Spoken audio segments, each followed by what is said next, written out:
Okay, 6:02, we're going to call the meeting to order. Commissioner Roostaller, will you do the flag salute?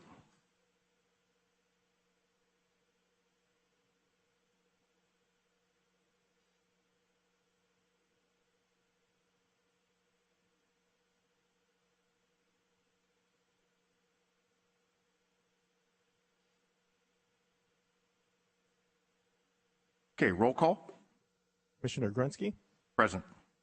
Commissioner Midgley, Commissioner Roostaller, Here. Commissioner Milas, Here. Commissioner Singha.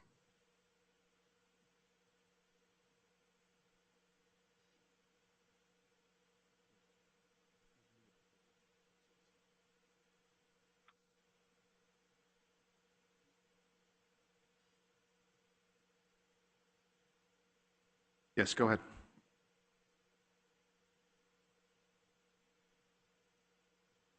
Consistent with the Brown Act, the board, or the commission would need to make a finding that there are emergency circumstances.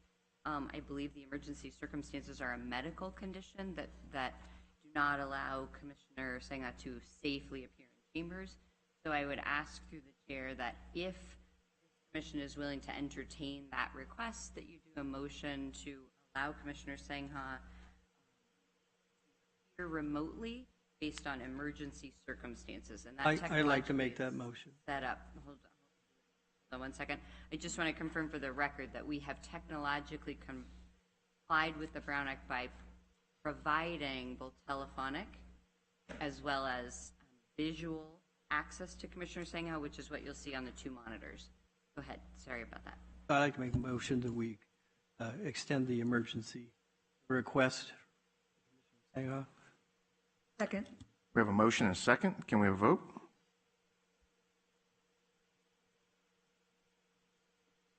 Midgley, Commissioner Milas, Yes. Commissioner Roostaller, Yes. Senga.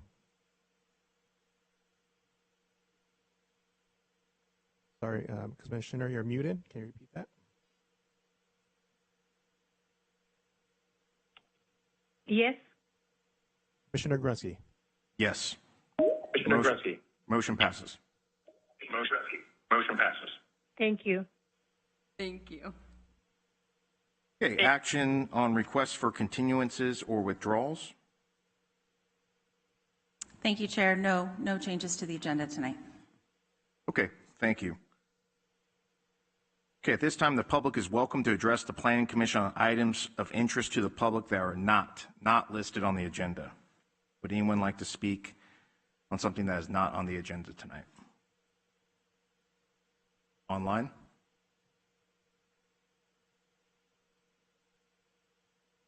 Okay. Moving on to action items. Consent agenda, items number 1 and 2. Items calendared for consent will be approved in one motion without a public hearing unless a member of the Planning Commission or the audience requests that the item be removed from the consent calendar. We have a motion for consent item 1 and 2. So move. Second. We have a motion and a second. Can we have a roll call vote? Commissioner Milas, Yes. Commissioner Midgley, Yes. Commissioner Roostaller, Yes. Senga.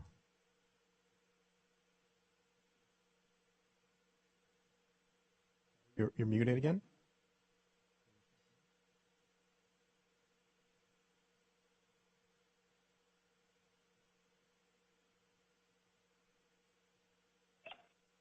Yes.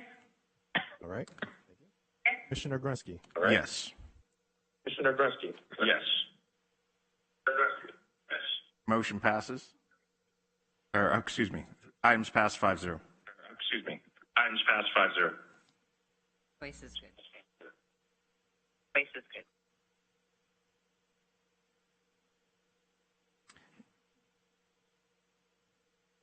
Okay, moving on to item 3, variance number PA 2300015 of Ronald and Carol Rugani Trust. Thank you, Chair. And I appreciate everyone's patience while we figure the new technology out tonight. This is our first time doing it, so bear with us. We have Associate Planner Saul Jobrack, who will be giving a presentation tonight. Good evening, Chairman and Commissioners. Is on. Let's see here.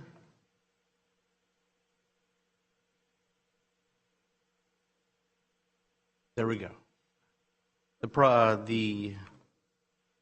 proposed project before you is a variance application to reduce the minimum required parcel size in the AG 40, which is the general agriculture 40-acre minimum zone, from 40 acres to 4.1 acre. Excuse me, I'm going to interrupt. I'm sorry. This is the wrong presentation for the variance.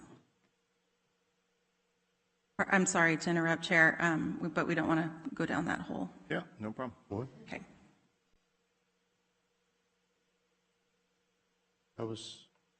I'm looking at mine. Okay. That would make sense. Thank you. I apologize. No problem. My apologies. Let's start from scratch. So this proposed project before you is a variance application to reduce the minimum required parcel size in the AG 40, which I said was the general agriculture 40-acre minimum, from 40 acres to a 4.1 acre and a 33.4 acre parcel. The underlying project is a minor subdivision of the existing 37.52 acre parcel to result in the proposed 33.4 acre and 4.1 acre parcels. As well, there is a Williamson Act cancellation application request to remove the 4.1 acre proposed parcel from the Williamson Act contract. The applicant is requesting that this variance, because there are several exceptions in the development title that permit the creation of the parcel below zone minimum, but the proposed parcel subdivision does not meet any of these requirements.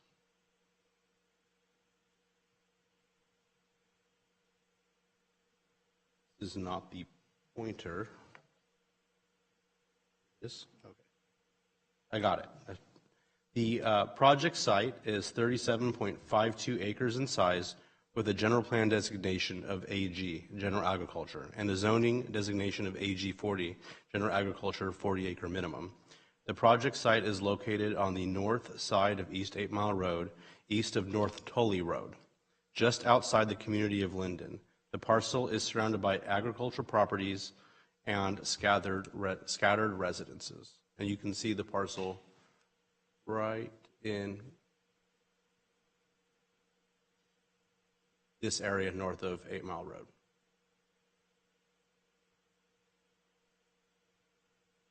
This is the site plan depicting the two proposed parcels. Parcel 1 is located at the south end of the proposed subdivision.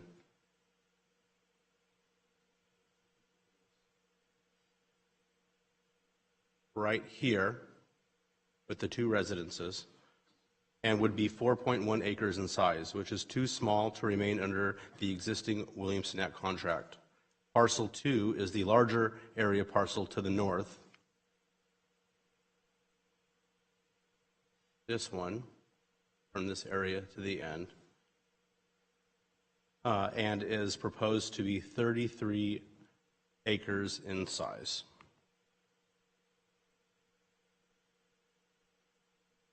Pursuant to Development Title Section 9-805.030, the Planning Commission is required to make 4 findings in the affirmative in order to approve a variance application.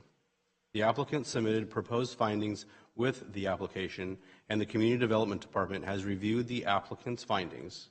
It's recommended that finding numbers 2 and number 4 can be made in the affirmative, but that findings number 1 and 3 cannot, as explained in the upcoming slides.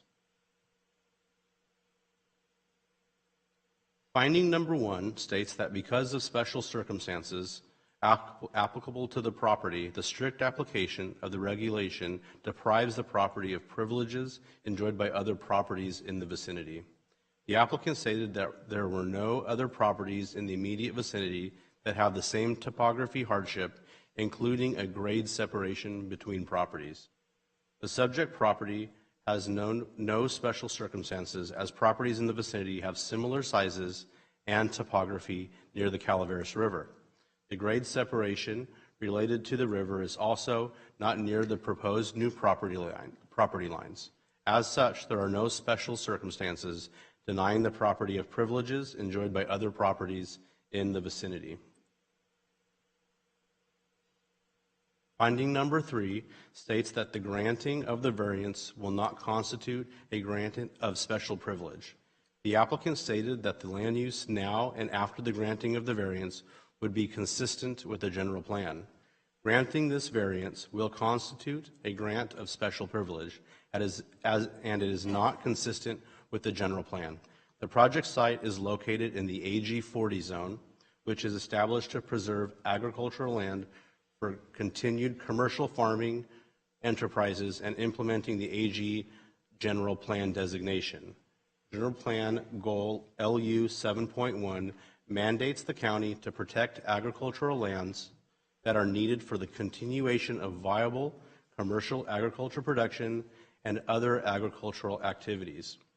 Additionally, General Plan Goal LU 7.3 states that the county shall not allow any further fragmentation of land designated for agricultural use, except that the proposed project would not separate the two houses, and this does not meet the development title requirements and is in direct conflict of general plan policies.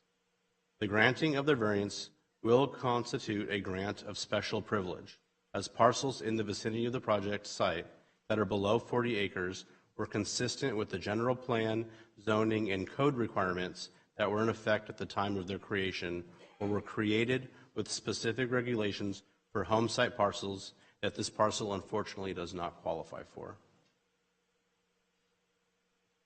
This is a photo taken from East 8 Mile Road, the single-family dwelling. Slide. Here we go. Single-family dwelling is shown here in the foreground.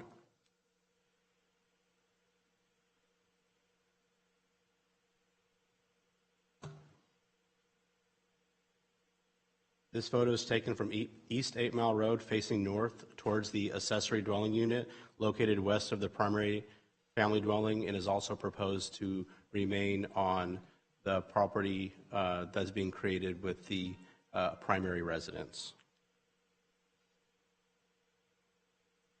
It is recommended that the Planning Commission deny the variance based on the inability to make finding numbers 1 and 3 contained in the staff report. Thank you. This concludes staff's presentation. Thank you very much. Questions for staff? I have real quick. Can you go up? Is it possible to expand a higher aerial a little farther out? Yeah, thinking not for my computer, so I don't think there is. Okay. Okay. Well, I'll ask the applicant those questions. Okay. Thank you. Okay. Thank you, staff. Now we'll hear from the applicant or the representative.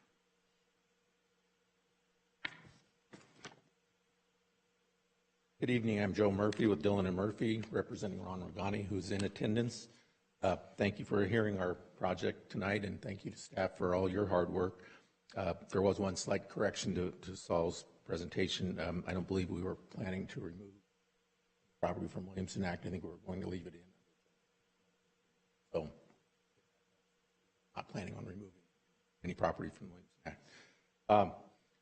I don't bring too many variance applications up because they're controversial. There's always there's a lot of times there's an opposition from a neighbor or from public agencies. We have a pretty good sized crowd tonight. I don't believe anyone is here to speak in opposition to this, which is good. Reading through the staff's report, didn't see any letters of opposition from anyone, including the Farm Bureau, which you all know they have some comment if we're impacting agricultural property. So I'm kind of proud to say that I'm bringing to you a pretty vanilla variance application, in my opinion. Ron and Carol Rugani have lived on the property since the 80s, and their family has owned it since the 50s. They are not developers. They raised their family on the property. They're enjoying retirement on the property. Since they don't actively farm, their goal is to separate their house from the farmland, and someday in the future, if they need to sell the farm, they can remain in their house, and that's kind of the end game of this. County knows that this is a fairly common occurrence, and they have a provision which is called a home site parcel provision, and that's what allows a substandard size parcel to be created. Unfortunately, we don't meet one of the criteria, which is to have 40 acres to begin with. Since we're a couple acres short of the 40-acre minimum, that's the reason why we're applying for the variance. As staff described, in order for them to recommend approval, they have to make the 4 findings. We agree on 2 of them, so I'll just discuss the 2 that I don't necessarily agree with staff's report. But first, let me discuss briefly why my client is in this situation. Like I said, simply put, he doesn't have 40 acres. If you notice on the slide that Saul put up of the property, northeasterly property line is irregular for a reason. It was created through the tributary of a slough to Bossier Slough. So that creek was used to determine the property line. There was also a pretty significant bench between the 2 properties. So even though the creek only partially still exists, the bench does exist, and that's kind of the basis for my argument. And I'll pass out a couple pictures.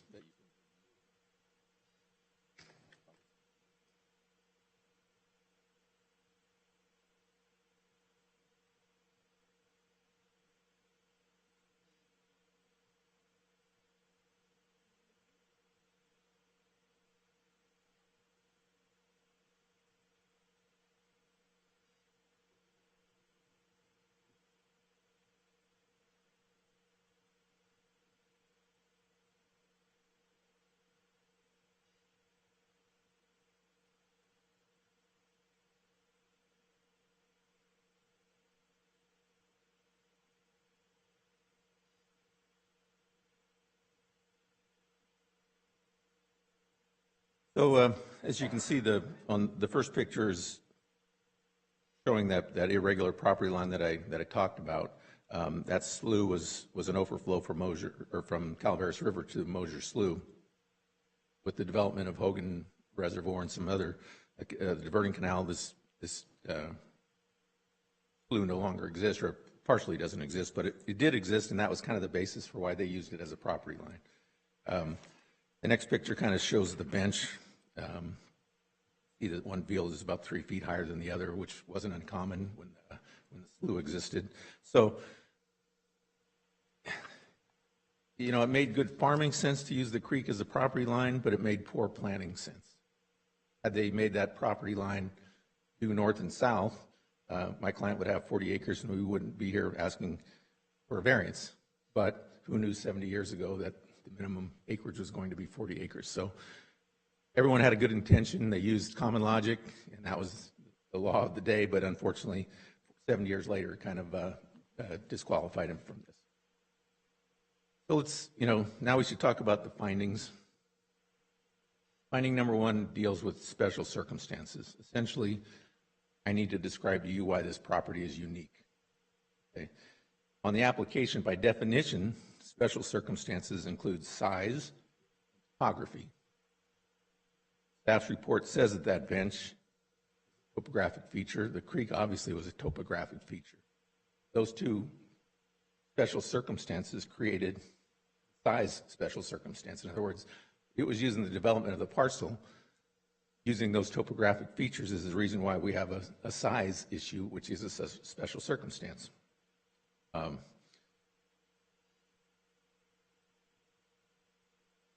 There are no other parcels in this vicinity that has a parcel less than 40 acres, i.e. size, created by topographic feature, i.e. a bench or a creek. Properties in this area are larger than 40 acres, so we're unique in that sense. We're the only piece out there that was created by these circumstances, so I think we can certainly say that finding can be made.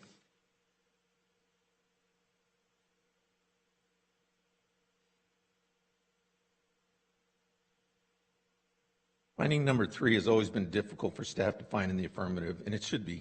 In layman's terms, it's asking, will the granting of this variance allow something that is not allowed in this zone? Well, of course it would. If it was allowed, we wouldn't be here asking for a variance. It's impossible for staff to make this finding. But I don't think that's what the spirit of this finding is asking. What you have to ask yourself is, if I grant this finding, am I creating essentially a fish out of water? Am I allowing a Costco in the middle of a vineyard? That's a fish out of water.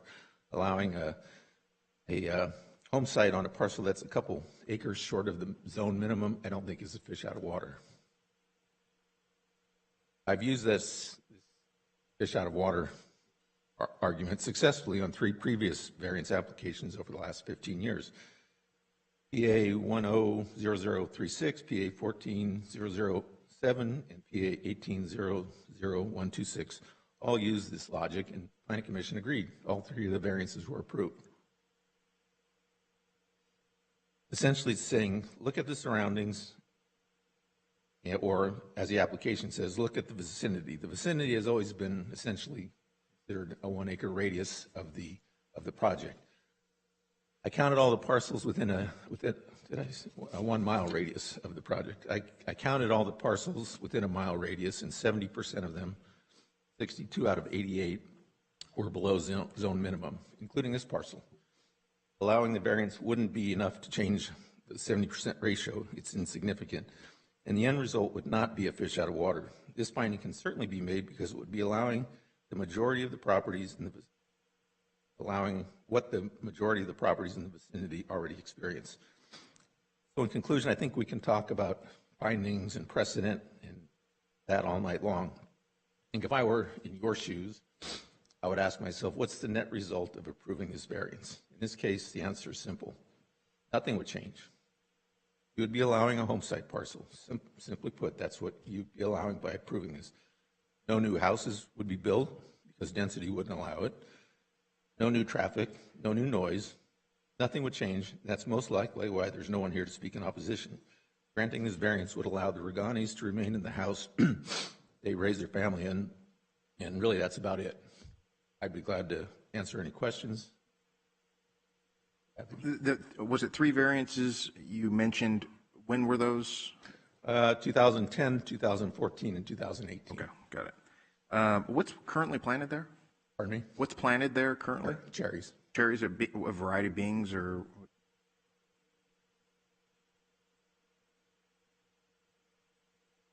Corals, maybe? Okay. All right. So maybe the plan is to eventually sell that parcel off. Is that the idea? And Well, have the flexibility too. Yeah. You know, Okay.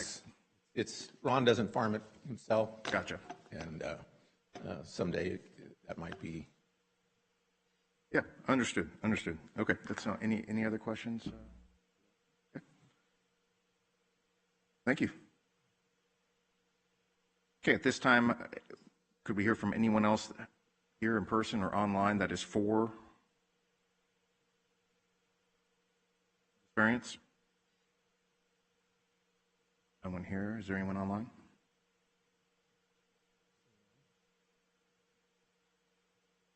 Okay. At this time, anyone opposed here or online?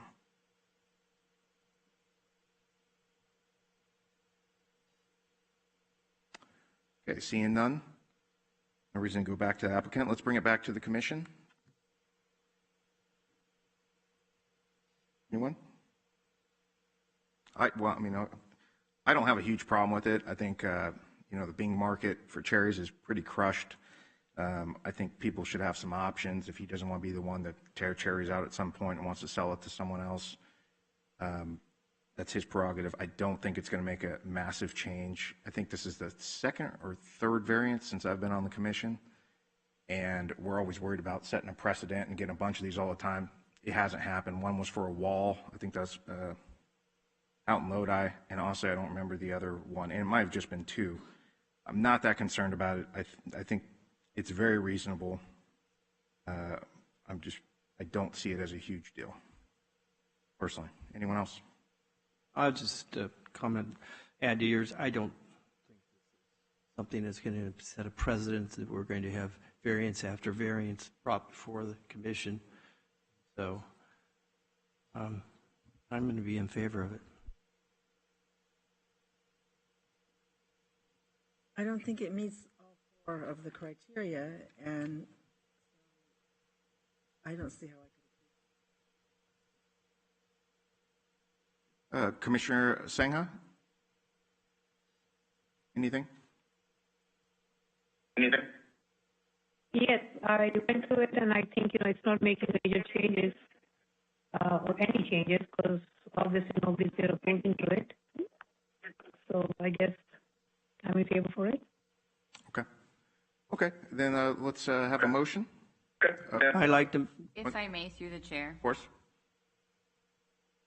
You're opting to approve, and that sounds like where the direction is going. I would ask you to at least make an attempt, it's up to you how you want to do that, to tell the record why you can make the findings that haven't been provided to you. Based on the applicant's findings, would that suffice? Based on everything that you've heard, why you believe you can make finding 1 and 3. We just had some explanation for the record. That certainly is the code section does require that you make the 4 findings, and therefore if you could describe why you believe those could be made, I would appreciate that. I will just leave that there for you. Through the chair, we actually prepared a slide for this, if we could get the slide back, in the event that this is the path that you all wanted to take. That's incredibly helpful and foresighted, because I was just going to ask for a dictionary and a rule book and just ask one of these guys to do it. So if Conditions, I believe. these are the conditions, so we need to put those in the record. Do we have to read them, or do we? Chair, if I may, I just want to reflect the correction that the applicant made, which was that they do not intend to do a Williamson Act contract cancellation. They want to do a joint management contract. So I just want to make sure that the Williamson Act contract cancellation does not get read into the approval, or that will require them to do that. They can do either or, so if you want to give them flexibility, you could read it, you could do a motion that way as well. So basically on number 2, leave item 2 out of the. Or you could add to it to include the joint management agreement. Sorry. Yeah, if it were me, I would probably recommend putting the two options in there because they both meet the intent of the Williamson Act, yes. I guess I'm going to make a stab at this motion. I would like to make a motion that we accept the variance number PA to 300015. Recommendation of the kitchen. We believe that we can make the findings for 1 and 3. make the findings for 1 and 3. Do I really sound like that? Yeah. And approve the variance with the condition to submit the following applications within 36 months. The project conditions: 1, minor subdivision application, and 1 minor subdivision application and Williamson Act contract cancellation. Williamson Act contract cancellation. Or joint Sangha, partnership. we're gonna. Or joint partnership. The joint management partnership. Come on, let's hear it. Oh, Okay, no. we have a motion. Do we have a second? I'll second it. A motion and a second. Can we do a roll call vote? A motion and a second. Can we do a roll call vote? Ramirez, Yes. Commissioner Midgley, Yes. Commissioner Midgley? no. Commissioner Roostaller, Yes. Commissioner Roostaller? Yes. Commissioner Singha, Yes. Commissioner Singha? can you please repeat that? Can you please repeat that? Yes.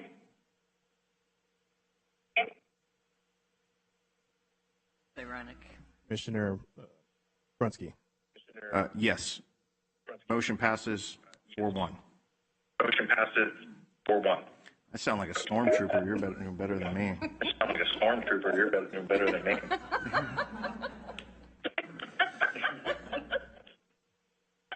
Wait. Wait.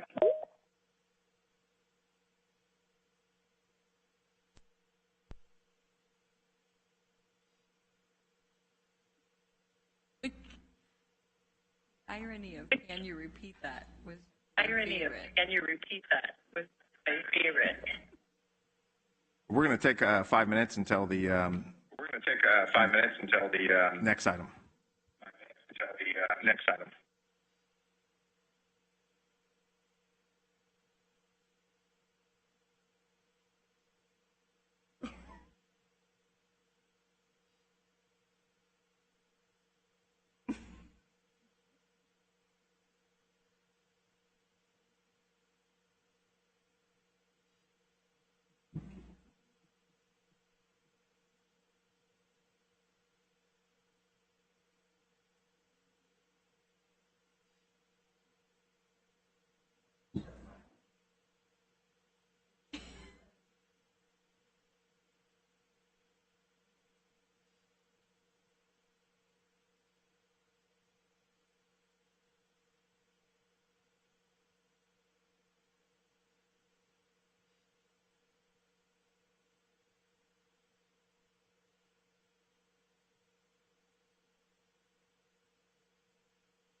Okay, folks, we're going to move on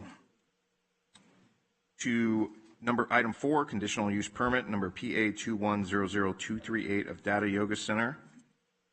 And we will hear from staff at this time. Thank you, Chair. We have Megan Aguirre, who's a principal planner in the department, filling in for Giuseppe Sanfilippo, who could not be here tonight. She has a presentation. Thank you.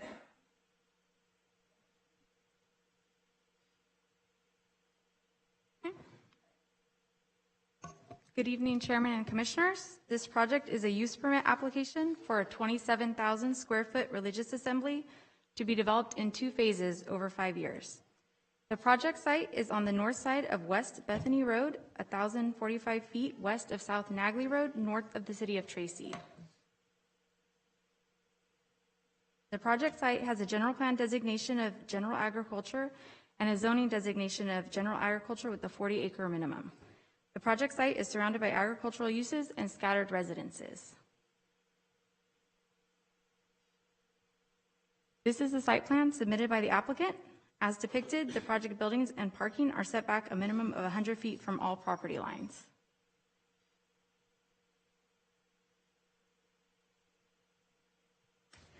The project was deemed complete for processing in 2022 prior to the adoption of the new development title. Therefore, the project is being processed under the previous development title regulations. The facility proposes to hold multiple services daily. At full build-out, there will be 2 daily weekday services with up to 50 attendees and 2 daily weekend services with up to 250 attendees. Festivals are anticipated to occur an average of 1 weekend per month, with a maximum number of 250 attendees in Phase 1 and 750 attendees in Phase 2. During the environmental review of the project, 2 studies were performed to analyze potential project impacts. A traffic study was prepared by Wildan Engineering, which concluded that the proposed project will result in a large reduction in average vehicle miles traveled by the congregation, since Valley residents currently have to drive to the Bay Area to attend a similar facility. Additionally, the traffic impact study identified the project's obligation to pay a 3.4% fair share cost for the signalization of Nagley Road and Auto Plaza Drive. As a note, the traffic engineering firm is on the line if we have future questions. An air impact assessment required by the San Joaquin Valley Air Pollution Control District was performed to assess project impacts on air quality. The air impact assessment included several mitigation measures to be performed by the project.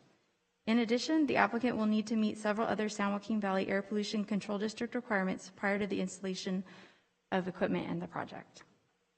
All requirements have been incorporated into the project's mitigation monitoring and reporting plan and the recommended conditions of approval.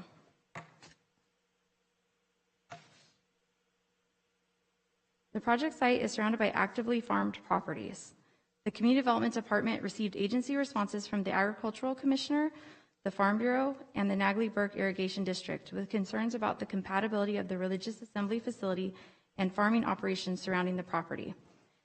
As recommended in the conditions of approval, the project will be required to provide screening 6 to 7 feet in height and a 100-foot buffer from any property line for any proposed structures and parking, as modified in the notes for this evening, to limit exposure to pesticides and impacts from the facility on neighboring property owners.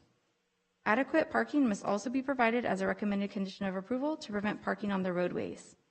The project is also subject to the right to farm ordinance, which means the project must accept any inconveniences related to agricultural operations or activities on adjacent or nearby properties as a normal and necessary aspect of operating the religious assembly in an agricultural area. The Nagley-Burke Irrigation District also stated an additional concern regarding the project's impacts to district facilities. The project is designed in a manner where all parking, on-site water and wastewater facilities and similar improvements will be set back a minimum of 50 feet from any property line. This is in addition to the required 100-foot setback for structures and parking. Additionally, the closest building proposed near the Nagley-Burke Irrigation District facilities is the Priest Home, which is approximately 546 feet from the northern property line shared by the project and the district. All project improvements must be completed under permit by the county. As a result, the project is anticipated to have a less than significant impact on district facilities. Please note that one of the district's comment letters was inadvertently left out of the staff report packet, but has been included in the notes for this evening.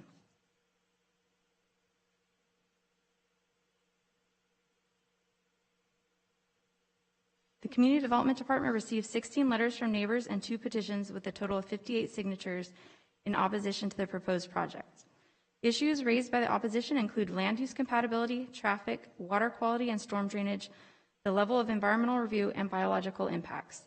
Additionally, 128 support letters were received for the project. Regarding land use compatibility, the religious assembly neighborhood use type may be conditionally permitted in the agricultural zone.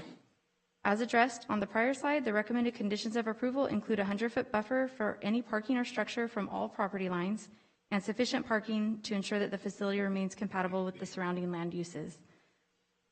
Additionally, the project will be subject to the right to farm ordinance and accept any inconveniences related to agricultural operations or activities on adjacent or nearby properties. In regards to traffic, as discussed previously, a traffic study identified the project's obligations to pay a fair share cost towards signalization of a nearby intersection and concluded that the project would have a less than significant impact related to vehicle miles traveled.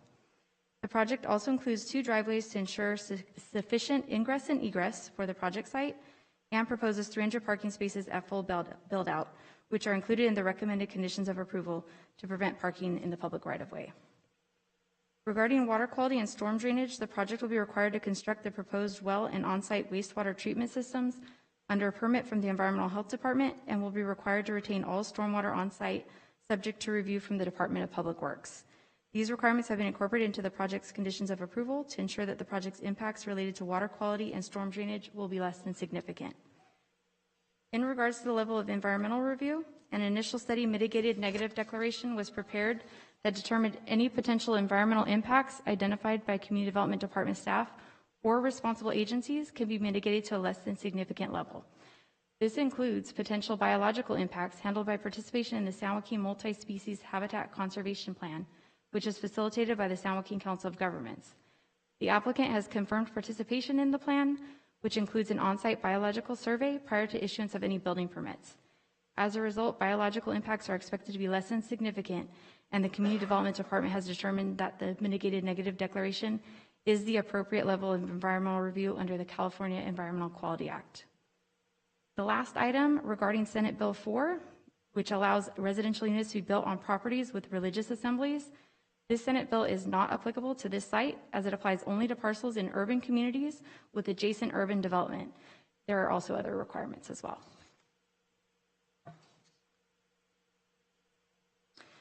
This is a picture taken along the western property line looking northerly towards the irrigation district property in the background. This photo was taken from the western property line on the project site looking southeast towards the intersection of Nagley Road and Bethany Road. And this is approximately where the proposed Assembly Hall building would be constructed. And this last picture was taken on the project site looking south towards Bethany Road, which is located approximately where the power lines are visible in the background, far back there.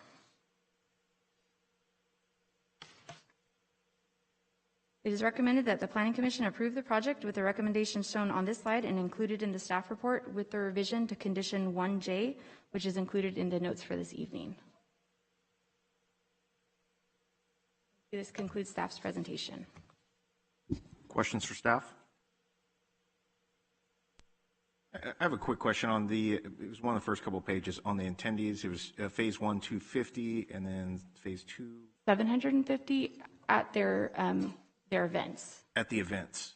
Does it have anything about daily operation or what's maybe I should ask the applicant. Or, go ahead. They could probably clarify further, but for the first phase, it's 50 2 times a day during the weekdays, and on the weekends, 250.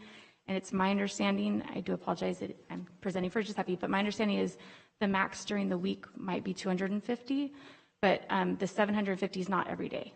Okay, gotcha. And the live screen, is that better than a masonry wall for I think pesticides?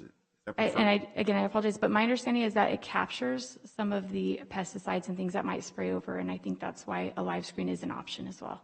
Okay. I've got a question about the parking. So if I heard correctly, at some point there may be up to 1,000 people there, and there's only 300 parking spaces?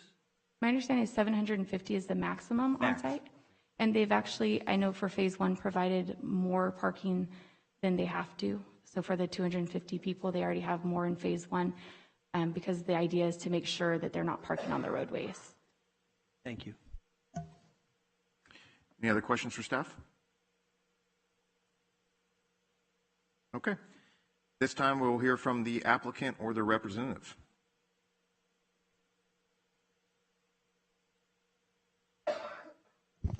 Good evening, Mr. Chairman, members of the Commission. My name is Steve Harum.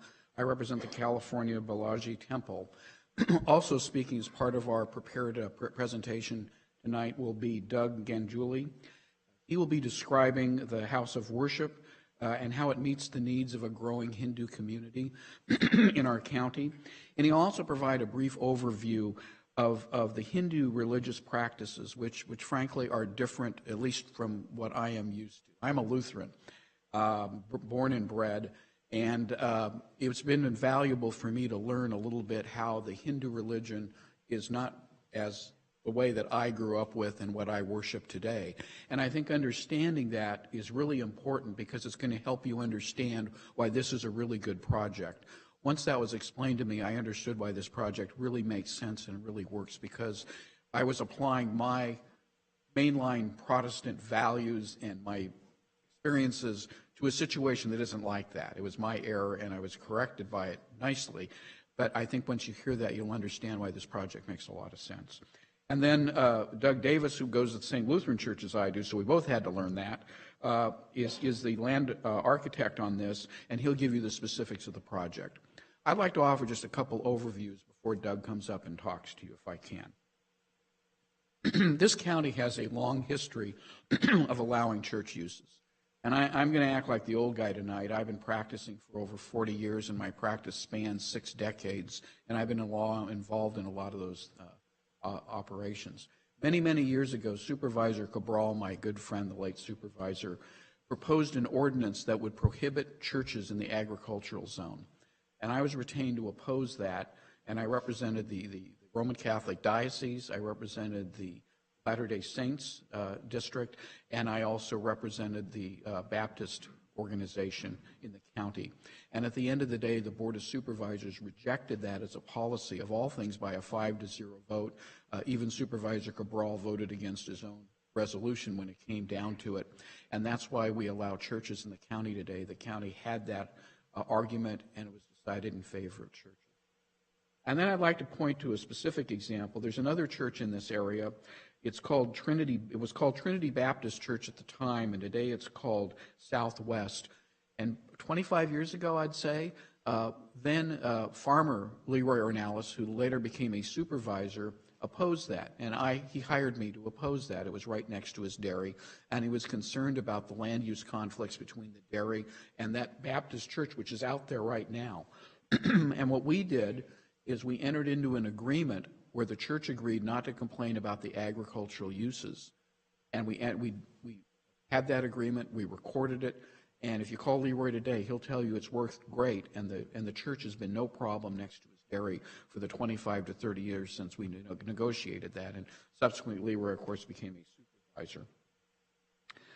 So a typical Catholic or Protestant church has one or more services on a Sunday and the activities throughout the week. And as you will learn from Doug, the situation is different in terms of worships with a Hindu church, and that makes that different. And I think the point of that is quite important, and that is that this county approved the Baptist church near this one. And the Baptist church is much more intense from a land use basis. It is also allowed for 1,000 people. It has weekly services, has huge activities throughout the entire week. And it has, as Doug Davis will show you, has fewer mitigation measures than this church has. So I think it's important to point out that we agree with all the conditions of approval, and we have done more than is required under the code. We paid for all of the studies that the county asked to show that the impacts are not significant. And so what you have is a situation where this church is being proposed, county staff has looked at it, they're professional, they're independent, they are not on anyone's side, they're the honest umpire calling balls and strikes. they have reached the conclusion that this project will not cause significant environmental effects and will not cause land use conflicts and meets all of the requirements of the county. And I think that's really critical. We meet all of the requirements of the county and we exceed them. And we are less intense than the Baptist church that was approved down the road. So to put the skunk on the table, it seems pretty clear to me, if I can conclude, and I'll bring up Doug, is this application meets all of the county requirements and we exceed them. In fact, the county, after this matter was continued the first time, asked for some additional conditions of approval, and we agreed to them without arguing at all. And we have a situation where we have a First Amendment, we have the right of religion, and I don't know how the county that routinely approves mainland Protestant churches in the county area can say no to this church when it is less intense than the uses of those other churches and meets every single criteria that was required by the county that you find in the code and some that aren't. And so I think to a certain extent we must ask ourselves, how can this application be denied and cohere to the notion of equal justice under the law and the right to practice religion in this country?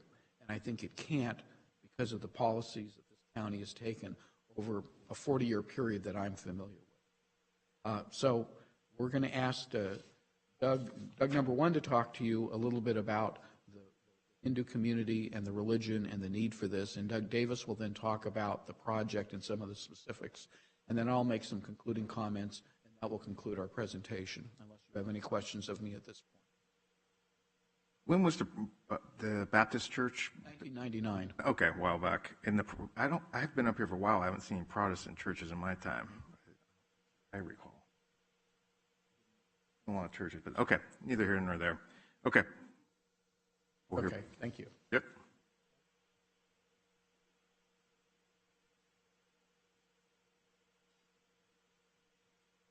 Thank you. I'm Don Ganguly, and I represent the Tata Yoga Center. We are the applicant that's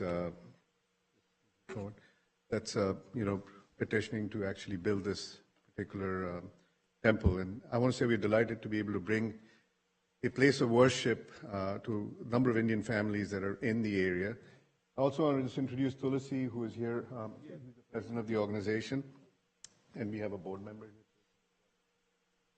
I just want to say something at the outset that Steve's spoken a lot about the letter of the law, which, we've tried to meet every piece of it. But there's also the spirit of the law, which comes from the heart, not the head. And we do understand the concern of our neighbors that are farmers.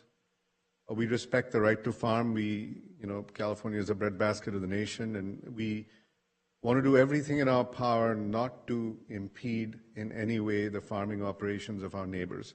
And I think a lot of what we'll talk about today will go to that, but I think we're standing here saying that we're willing to go beyond that and coordinate times and places when, pesticides are sprayed so we can get close. So our attitude here is not one of, we have a way of worship and we just want to do it that way and we don't care what happens to our neighbors. So I just want to say here that we're willing to deal with the heart. We want to take care of their objections and concerns, and we understand how they feel. So a lot of why we've agreed to a lot of things here is because we didn't want to disrupt the current way of life. So quickly about the Tata Yoga Center. We're an international organization. We built over 100 temples around the world, and we are very accretive to local communities. So we're not this sort of religious organization that sits in a corner and does its own things and people don't know what it is. And in Frisco and Dallas, for example, we are right next to a church. And we collaborate quite a bit with the church using each other's parking lots and other sort of drives. We are a good citizen. We support local food drives, homeless shelters, emergency aids, a bunch of other things. So we try to integrate within the community and be a good citizen. If we happen to worship in one kind, but we belong to the community and we want to expand the community. So that's sort of the background of the organization. We are the local chapter, and we are bringing it for a number of Indian families that are moved to the area and are moving to the area, and this is very integral in their sort of day-to-day lives. And I'll say this for myself, and Steve talked about Baptist churches, and and others. I mean, I grew up in a Jesuit school overseas, and so I'm very familiar with the two aspects of how a Catholic or a Christian church works and how a Hindu temple works. And part of what we want to show here is there are stark differences in how things operate, how crowded things get, how often, sort of the flock come in, and so on and so forth. So this slide actually talks to the number of people that have moved in the Tracy area. There's over 12,000 Indian families at last count, many thousands moving in. And I think if you look at the audience here, the large number of people here have made the trek on a Tuesday night to be here because this is important to them. And some of them have come with their children. And I think we'll hear from them because they want their children to learn their religion and not have it get lost. We had 130 letters of support that Megan talked about. But if you look at the number of people that have signed a petition wanting this, it's about 1,441. So close to 1,500 people have sort of voiced their support, saying this is something that they need. And most folks have been going to Livermore or Fremont or long distances, which you heard about, the vehicle miles traveled. That's where they have to go. And there is a concept of a full-service temple in the Hindu religion. There are little sub-temples that do things, but the full-service temple celebrates all the religious occasions throughout the year, and that's what this particular church is expected to be, or temple is expected to be. This is important, and I think, like Steve pointed out, he didn't know this. How is a Hindu temple different from a Christian church? I mean, we don't have weekly sermons, we don't have weekly congregations, there are not things going on during weekdays that have a bunch of people coming in. There are a set of religious festivals through the year. They occur in months like February, there's one in August, a couple in September, one in October. I mean, for the sake of the application, we've said one a month, but we don't have that many. We actually have 6 to 8 through the entire year, and that's when the flock sort of comes in, they pay their respects, they have their rituals, and this is not a situation where you see lots of people coming in during the week. In fact, if you go to this place, you'll see just very minimal traffic during the week, and then some families will come over the weekend, which we've projected, and they'll come in and pay their respects and do some prayers with their children and leave. So there's nothing that is comparable to a Christian church where we'll clog up traffic and have a bunch of people there all the time. So it's important that we understand this distinction. I think we will be a good neighbor, and we're saying this again, and this is just not rhetoric or lip service. We did hold an open house when we met a lot of our neighbors, and we understand that there's concern, there's angst about farmers that are in our vicinity that think that they'll have issues with pesticide, that the tractors won't be able to move, and our traffic will clog things up, and we'll complain and have legal situations because there's pesticide. And I think Doug's going to talk to that, Steve's talked about that, and we're doing every mitigation measure that's been asked of us here to make sure that none of this happens. We have more than ample parking on the site. We'll have parking attendants on the busy days. And, if it spikes, we also have reservation systems. So we're not going to just have people come in on the occasions if the reservation system for parking fills up. We'll have parking attendants. There's some concern that people are going to park on the streets. Absolutely will not happen here. The other part I want to say here is that over 35% of this property is vacant, will be open space. So it's not like we're packing this to the gills and every building is there all over the property and nothing's going to be left, which is why we've agreed to the setbacks of 100 feet and whatever has been asked for of us from the buildings to the property lines. We've actually done all of that. There's been some noise that apparently we're going to have a school on the property. There is no school on the property. We're not teaching anything here. This is a pure place of worship. People will come and go. They'll say their prayers. We're not doing anything like schools or anything like that. So this is important. Doug's going to get a little bit more in detail about the plan and what it looks like and what the buildings look like and what the first phase is and the second phase is. But, we, I think, tried to take care of everything that we've heard from our neighbors, other than general concerns, which we can't do much about, and having something non-agriculture in an agricultural zone, which you folks have already approved. I mean, we bought this property, for your record, 2 years ago. We're not for profit. We live off donors, and that's how we work. So for 2 years, we've been holding on to this, going through this process because of objections. It was posted, it was reposted. County went through another cycle to make sure that covered everything, and we sat back and we've been waiting a long time for this day, so we're anxious to get moving. So this is the summary for this, and I'll let Doug come up, but this makes all the points. I mean, we have a lot of families that are here, a lot of families that are moving. You'll hear from them, I'm sure, in the open session. And this is sort of critical for their day-to-day, spiritual growth, for them to bring up their kids the right way and make sure that they understand the culture.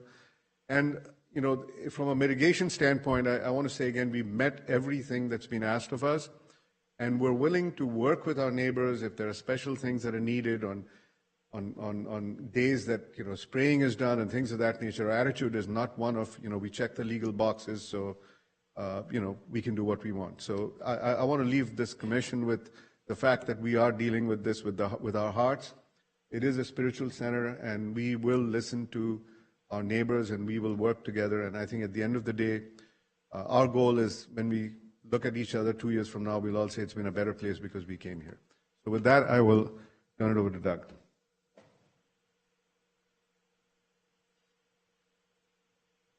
Good evening, Chair Grunsky, Commissioners. Doug Davis, W&B Architects. We prepared the site plan for the project. It's subsequent. Thank you very much. So I just wanted to walk through the project in just a little more detail for you. As Megan said, there are 2 phases. So the first phase buildings are shown there in orangish brown. The northernmost building is the priest residence, and the other building there is a meeting hall that's 5,000 square feet.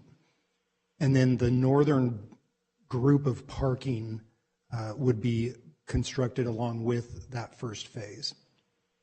The second phase would be an expansion to the meeting hall of 7,000 square feet, shown in blue or gray, and then the temple of 12,000 square feet, which is the southernmost building there. And then the balance of the parking would be constructed along with that second phase. It's important to note that for both phases, or for each phase, we are at least 50 parking spaces over the required count for the assembly use allowed at that time of the phase development.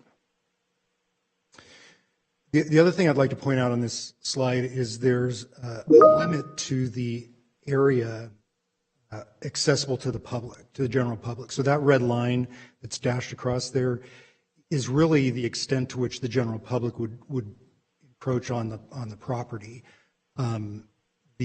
Everything north of that is the priest residence, which is private, the septic system and the retention basin, and then further north of that is just open space, undeveloped, left natural. As it has been mentioned, we provided generous setbacks between property lines and buildings. So we have a minimum setback from the front property line to parking of 100 feet. The nearest building, the temple, is 250 feet from Bethany Road. And then from the side property lines, the buildings are at least 100 feet away. And as you can see, parking is more than that from the side property lines. And then we have also agreed to a boundary screen, either a solid fence or vegetated screen, as recommended by the Agricultural Commissioner. That is a condition of approval 1I.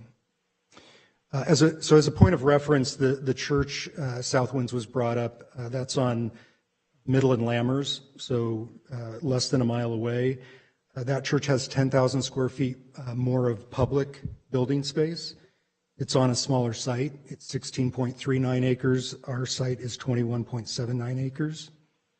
There are smaller setbacks from the property lines to parking and to buildings, and there is no perimeter fence or screen around that property. It is completely open on all sides to its neighbors and to the street.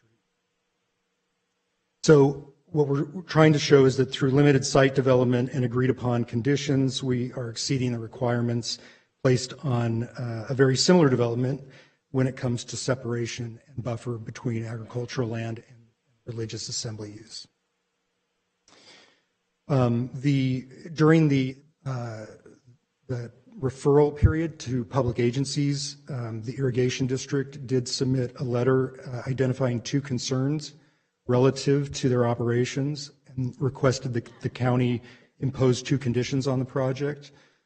One of those is related to maintenance and access. So their canal is along the north property line, and we felt that the project as proposed did not compromise or change their ability to maintain or access the canal. There is no access through the property. The canal is accessed from an access road along the north of the canal from Lammers, from Nagley Road. And we also, as you can see, are set back over 500 feet from the north property line with any development. But we did ask them if they indeed needed an access or maintenance easement, and they said no, they declined that. And then the other concern was stormwater discharge post-development. And as Megan noted, that is they did agree, or the county put that condition of approval on this project. This project must retain all of its post-development stormwater on site. And we have agreed to that condition of approval as well.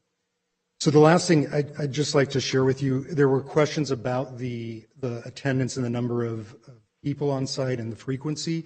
There is a shift schedule that was submitted with the application, and it should be in the packet.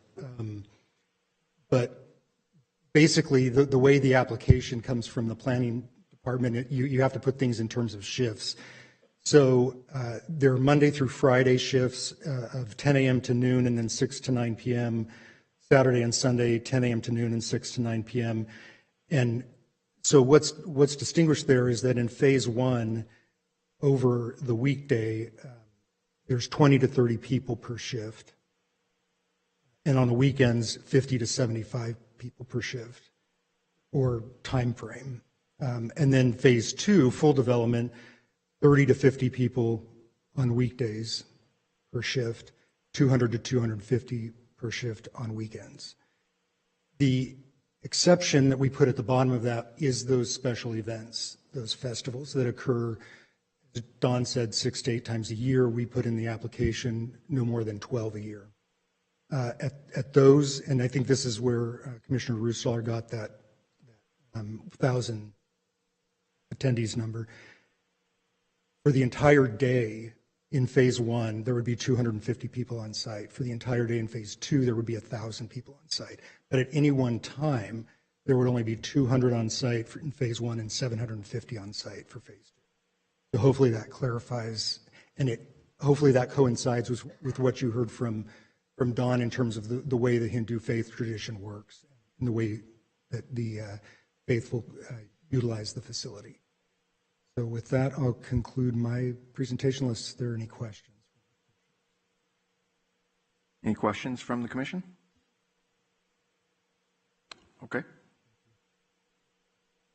I could just conclude our presentation then, I just want to emphasize that this project meets every requirement of the county code and in fact exceeds them. I think that's a very important thing.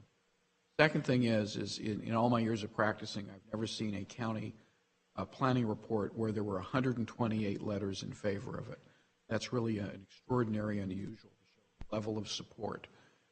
That I think this project meets all of the requirements. In addition to that, we made an offer at the open house, and we'll make it again here. Any of the adjoining farmers who want an agreement like the one that I negotiated for Supervisor Ornalis Baptist Church, this temple is willing to sign that and have the same sort of agreement with those property owners to give them the additional protection that there will be no complaints from the temple to them toward their agricultural operations. Churches are good neighbors. They have been throughout the county. You know, you go out Lower Sac between Stockton and Lodi, and there are 3 churches. One I can't remember, but you've got Bear Creek on the west side, and then you've got Calvary Church on the right side.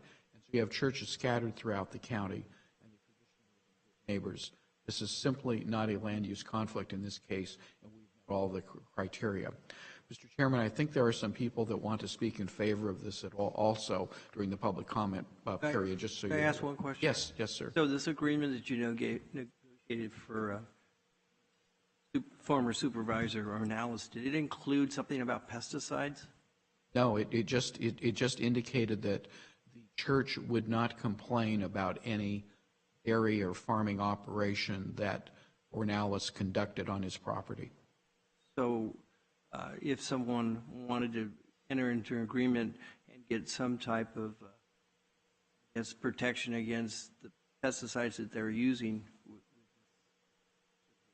group that's applying tonight, would they be willing to do that? Yeah, well, basically, the way these, and I've done others of these agreements as well, and basically it says as long as you're using ordinary farming activities, there will be no complaint. And there are a series of pesticides that can be used on property. Those are ordinary, customary, and they're licensed. So if you're following the procedure using the approved pesticides, then that's an ordinary farming operation, and there will be no complaint. Because you're going to have some. You're going to have some of it's going to spray over. You cannot control pesticides on your own property. You just can't do it. You understand that. Thank you. Okay, this time we'll hear from some folks that are in favor of the project. A couple things. We're going to keep it to 3 minutes. Please talk about something that has not been spoken when you get up there, and also state your name and address, please. This time, if anyone would like to come and speak for the project, you are more than welcome.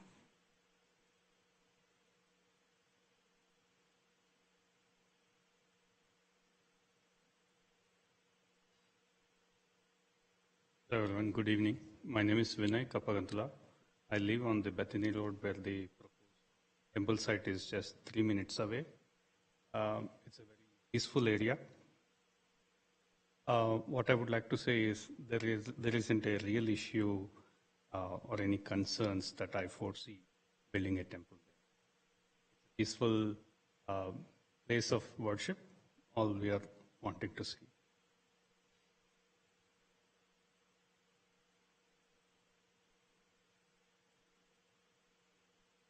No? Anything else? Any questions? No. Thank you. This is Ram, from online. Can I have a couple of votes? I'm the immediate neighbor of the temple site, sir. We are talking to the people that are here in person at the moment, and then we'll go to online. Sure, Chairperson. Thank you. Thank you. Everyone, I am Sirisha Josila from Mountain House, Tracy. The site is just 6 minutes away from us. Today we have small children attending here, and we want to teach them our religion and traditions. For that, a local temple is essential. And now we are going to Livermore for all our festivals and religious things, which is fairly busy catering to the local communities.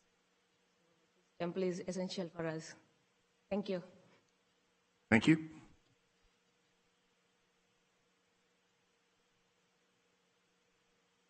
Anyone else in person that would like to speak? If not, we will go to the online. Come on up, sir.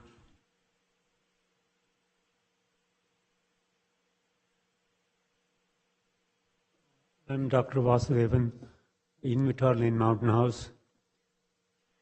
This project will bring huge, enormous, non-tangible benefits to the community and to the area.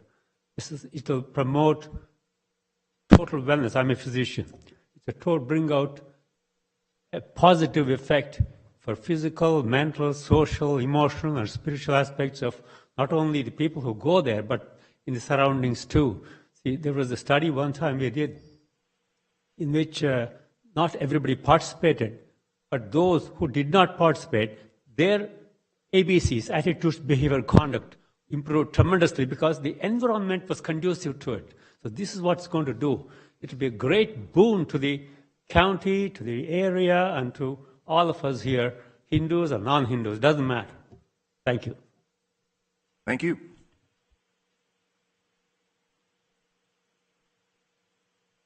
This is Suresh Veeru. I live in Mountain House, and I own the farming in Mountain House itself. We do farming and then grow the goats, as well as chickens, and then do vegetables in the summer. As a farmer, I talk to a lot of neighbors of our farming area, so there are also farmers like Mike Sandhu and all. Nobody has any objection about it because we don't feel, as long as these people maintain under the conditions, of what we have given, and then we are good to go. Thank you very much. Good evening, everybody. My name is Chinnapareddy Passam. I'm also known by Paul Reddy. I'm a local realtor. I take care of all the Tracy area, Livermore, Lathrop, and Mountain House. I sold more than 100 houses there in these areas. First question every client of mine asks, okay, is this a good neighborhood? Do we have a temples? Do we have any place to worship? So this is very much needed. We don't have any such kind of a temples where we need, where they can go and worship. They have to go almost like 50 miles plus to worship and all. So I strongly recommend that this particular Hindu worship temple to be approved and granted. Thank you. Thank you.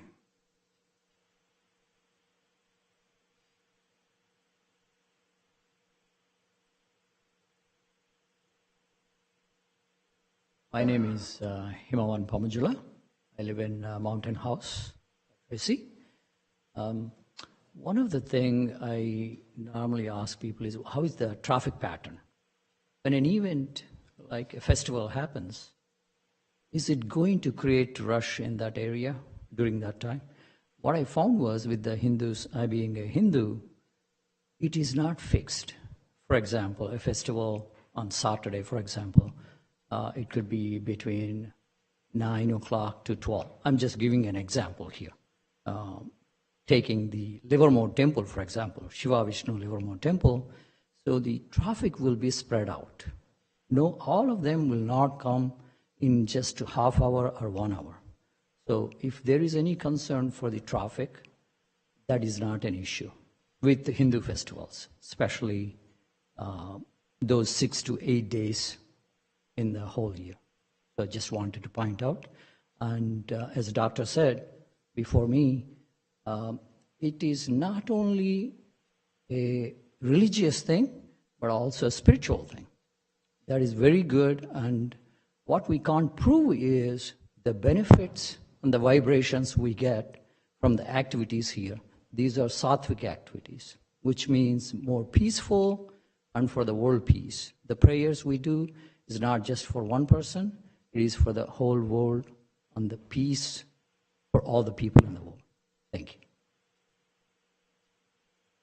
Thank you. Anyone else, or we'll go online? And if you would like to speak or thinking of speaking, please just line up in this front row so we have an idea of when to go online. Well, hi, I'm like Sharon Ratnagiri. I'm in the same area, Mountain House. One thing I do want to say is there's a phrase that says like man is of culture. Well, like culture is really important when it comes to like our country. So when I was a kid, I do remember like going to a temple with my parents, and that has been really embossed into my culture. And I want to do the same to my kid as well.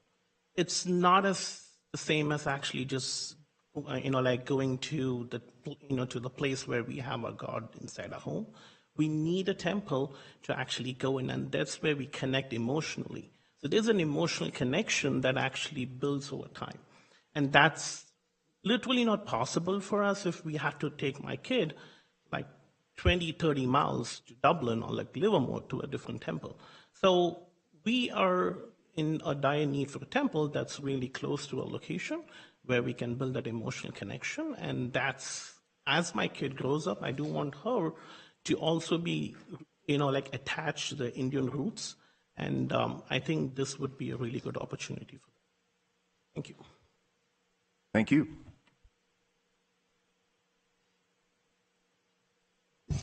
Good evening, everyone. My name is Raghunandan.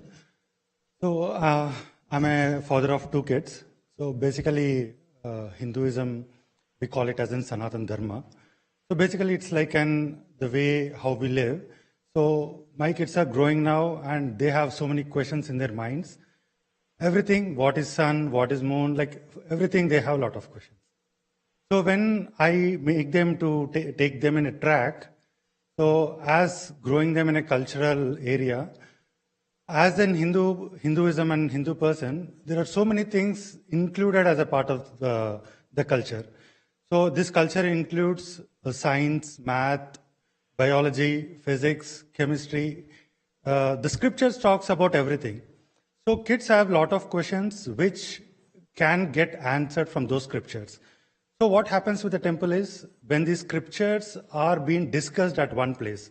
So temple is a place where all the scriptures got discussed, and there are people, those who have knowledge about them, taking about astrology, astronomy, mathematics, all these are part of scriptures. So these kids are not getting some sort of knowledge from the people, though those who already has that knowledge. So temple is a place where kids can go get connected with those sort of gentlemen and get the knowledge, which is eternal knowledge. I know schools are the place where we get that, but there is much more deeper knowledge that they need, and they need that connection with the people, those who have that sort of knowledge. So it's kind of like spiritual practice as well as more into their knowledge perspective.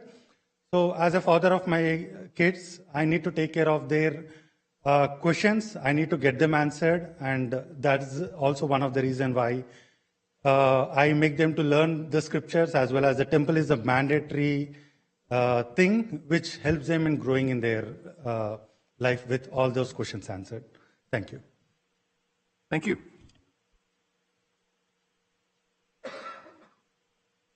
Good evening. My name is Kanakachalam. I'm from Mountain House.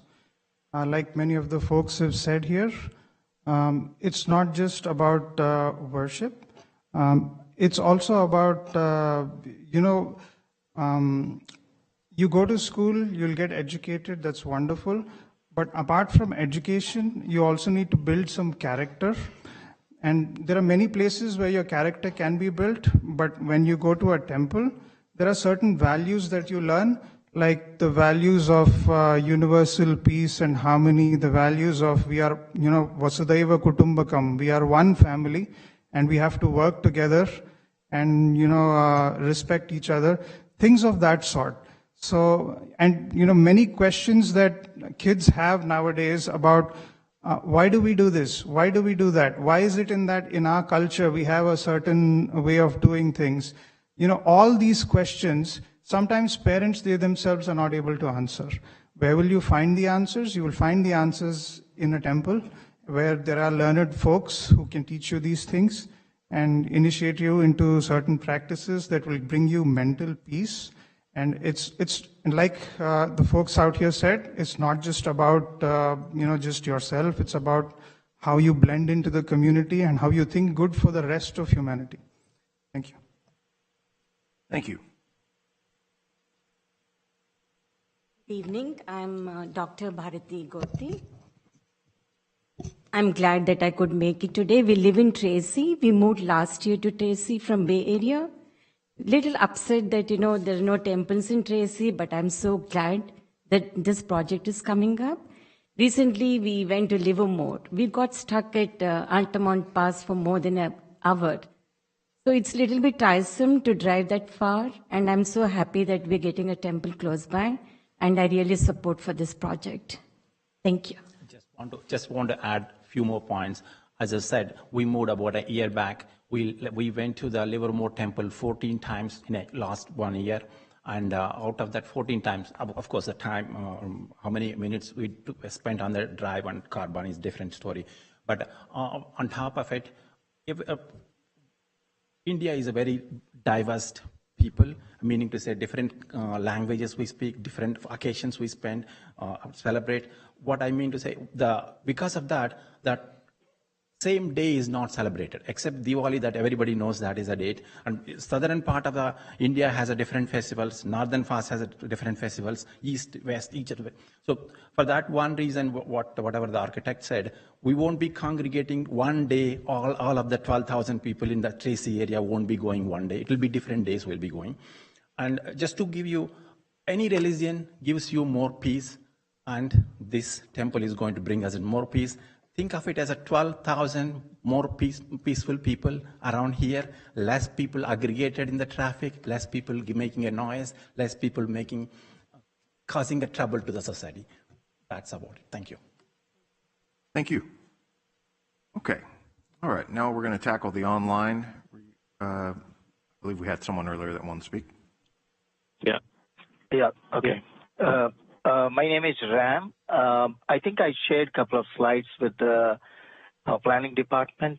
Can someone project it, or I can share my screen?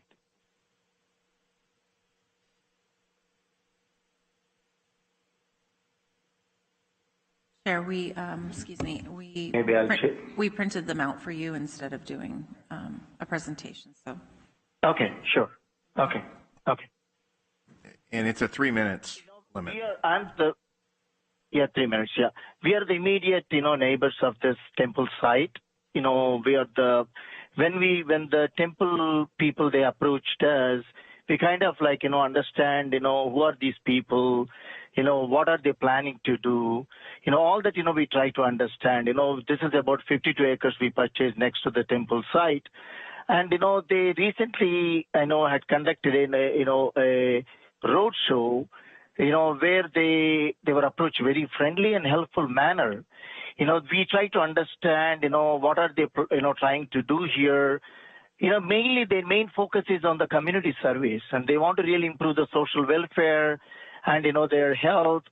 And are these people are, commercial, for profit they are doing? No. It's completely they are doing it for non-commercial activities. What they explain, based on the donations they receive from their members, they are developing this center. They wanted to do this kind of, service to the community. And also they explain, they have a very friendly approach in working with the neighbors and addressing their concerns. Traffic, I've been living in Bay Area past 8 years. Traffic is a kind of an inherent problem, It's like it's there everywhere. Even if the interstate highway is blocked, the Google automatically takes you into the, the local routes. So obviously, during the working days, the traffic is more in Mountain House and Tracy. But, these people explain that their main activities on the weekends. Then I try to dig deep and, understand what about this organization, and then, based on my online internet research, who is their leader and all.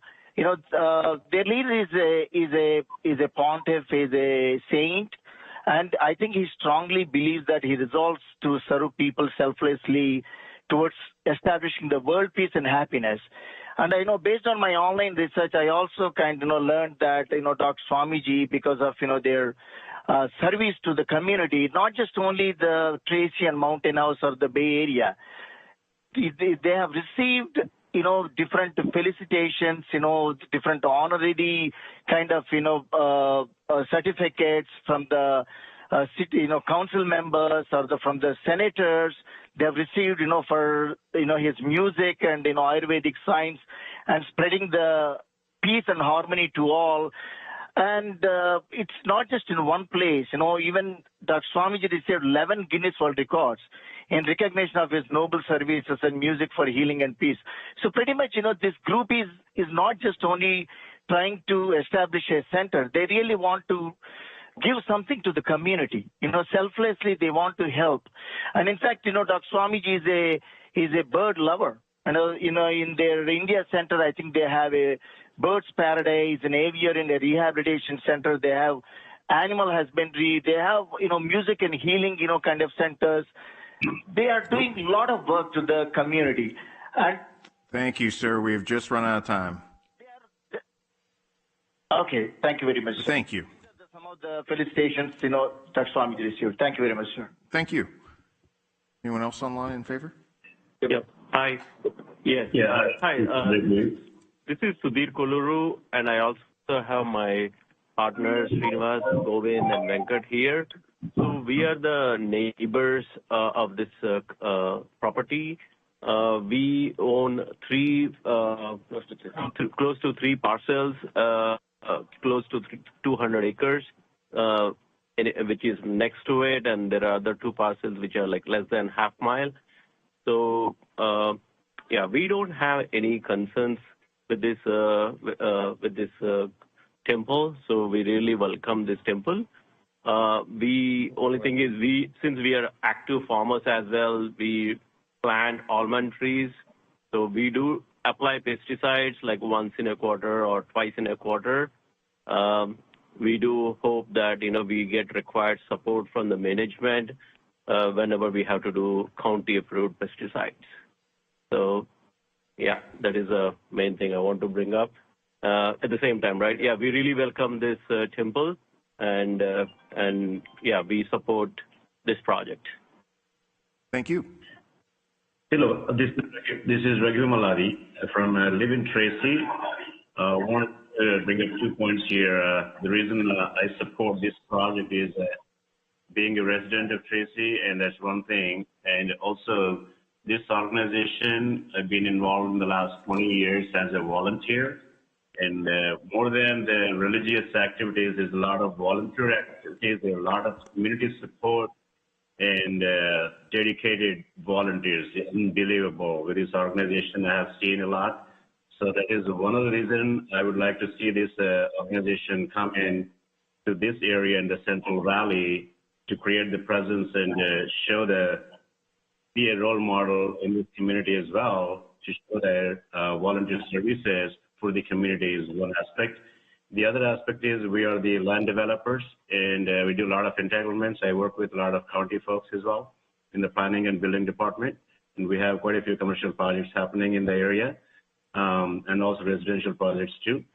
So I have being another pair of eyes on the plans. They have done a wonderful job meeting all the code requirements, whatever the request that county made. So I just wanted to reiterate that they have done a wonderful job, and we support this project. Thank you. Thank you.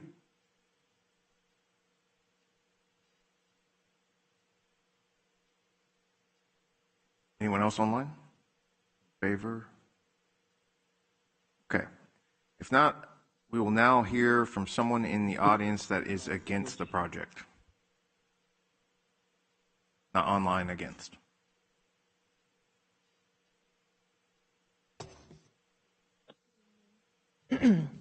Hi, my name is Allie Stevens. I'm here on behalf of Nagley Burke Irrigation District and Reclamation District 1007. And I am here to speak on behalf of agriculture. I just want to be clear, my clients are not against the project. They're not against religious freedom. They're not against equal protection, but they have lived and farmed in this area their entire lives, and they know a use that is incompatible with their businesses when they see one. As the districts and the other nearby landowners have pointed out, building a very large public assembly facility at this location is incompatible with the surrounding ag uses, and it's inconsistent with the county's strong general plan goals and policies for the protection and preservation of agriculture. Similar concerns were raised by the Ag Commissioner as well as the Farm Bureau. It's unclear, based on the evidence that's been presented here tonight, how the Commission can make the required findings to approve the conditional use permit given the project's obvious conflict with existing general plan policies and goals. Sorry. Okay, I was like, did I really move? That went by in a flash.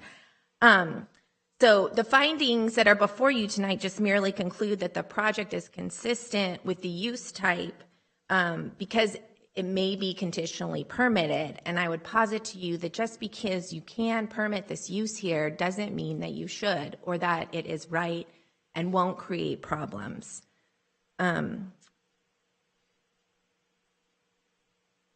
There's no discussion in the staff report about the conflicts with the general plan policies and goals, and there's no reasoning or findings that support the adoption of this permit. A couple other things that I just wanted to mention. I think there's a real disconnect between, farming operations and what is planned here. I mean, we heard the gentleman earlier that spoke after Mr. Haram talk about how he would be willing to coordinate pesticide applications with his neighbors.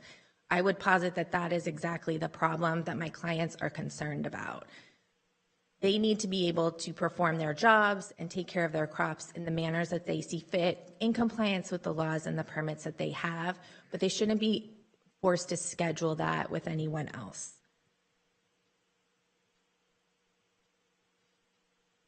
Staff's reliance also on the right to farm ordinance and the requirement of a live screen and setbacks are also insufficient to support the issuance of the permit. The right to farm ordinance may protect the districts and the farmers from nuisance lawsuits, but will it really protect their ability to run their farms and do their day-to-day operations, to treat their crops as they see fit when they need to transport them to the market, or to move equipment around safely and efficiently?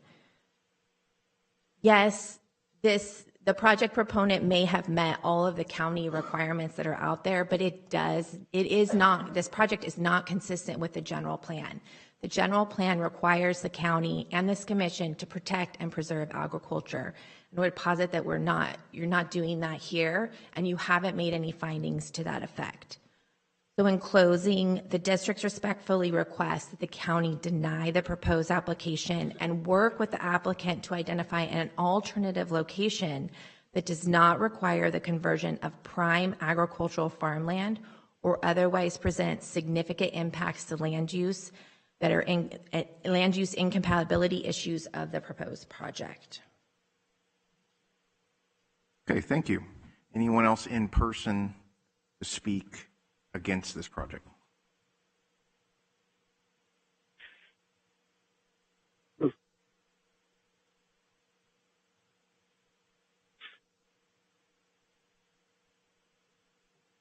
Good evening. My name is Philip Martin, 12183 Blatty Road, Tracy. I'm in the unenviable position here of asking you to deny this in front of what seems to be a large group of very nice people.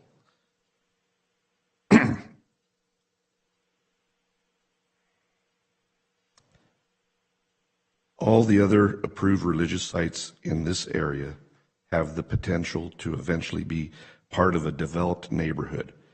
This project does not. It is further out into the floodplain than any other religious site that's been approved. Comparing this to South Winds is a false equivalency. It is further out by about a mile. And that is significant. You are significantly closer to the river.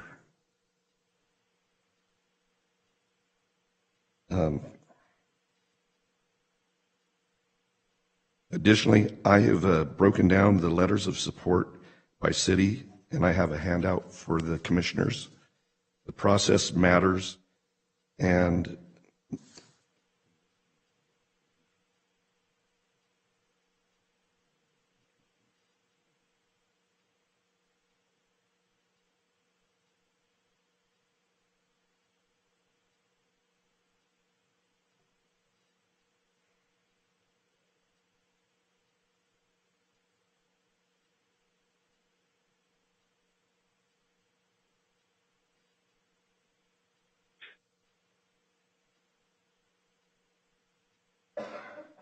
if you look at that breakdown, I broke down the letters of support, the 127 letters that were submitted.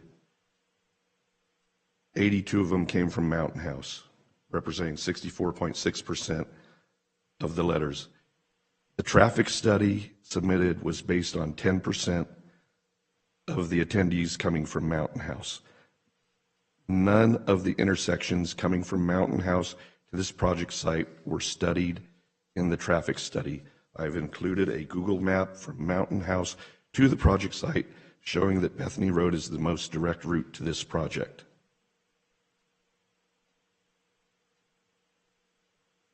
Staff was misled with inaccurate information, and the wrong intersections wound up being mitigated.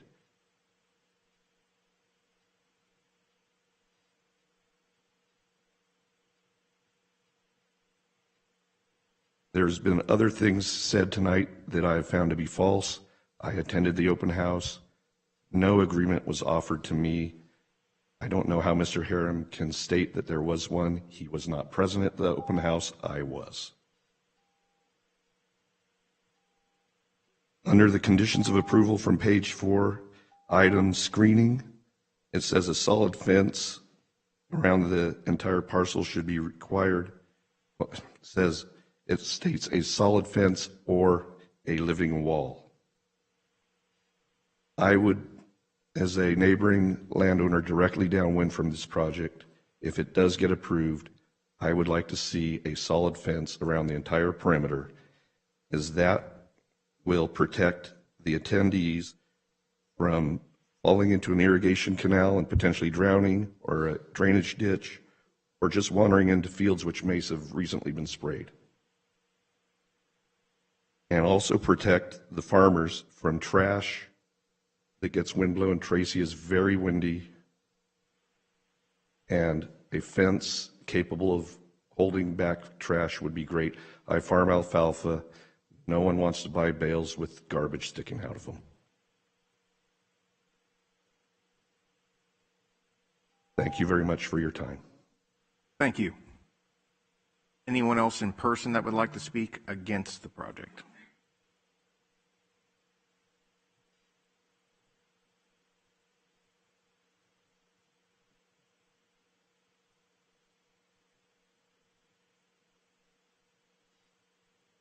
Hello, I'm Pat Marchini. I am a resident and farmer in that area. I want to truly say that I feel that temples and mosques and churches are probably the most wonderful thing that ever can happen, because it makes our communities better, brings character, brings values. And I want to see a temple built. I just don't think this is the right spot for it, not because I'm a farmer, but I don't think it is. I think the road, you're not looking at this as the roads that are really going to be used. The irrigation ditches, the drain ditches that are there, you're going to be in a flood zone. And I hadn't thought about what Phil said about your children drowning in a ditch. I just think there's got to be a better place for this. And as I say, I want to see a temple. I want to see all these beautiful people. I truly do. And I know you've worked hard on it, and I really feel badly, but I just don't think it's the right place. I'm sorry. Thank you. Thank you. Anyone else in person that would like to speak? Okay. Seeing none, anyone online that would like to speak against the project? Hi. Good evening, everyone. My name is Tominder. I'm a next door neighbor of this project. So my concern is, if this bill is passed, so I recommend to be a solid fence, so that way we can protect, we grow food product there, so everybody will be protected. And also, so there is a tillage drain in the property, so I like to be protected. My tillage drain, because which is connected to the ditch, which is along the Bethany Road. So that's my main concern, the ditch, which is along the Bethany Road, what they are going to do with that ditch, and also the traffic coming to the Bethany Road from Mountain House side, so which gonna bring 750 people in a one event. If there is a 2 event in a week, it's really hard to pass by the Bethany Road. Thank you. Thank you. Anyone else online that would like to speak against the project?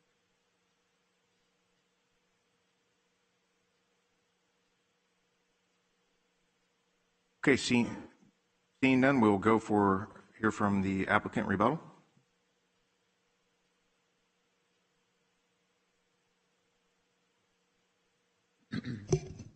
Mr. Chairman, let me take this opportunity to briefly respond to some of the comments.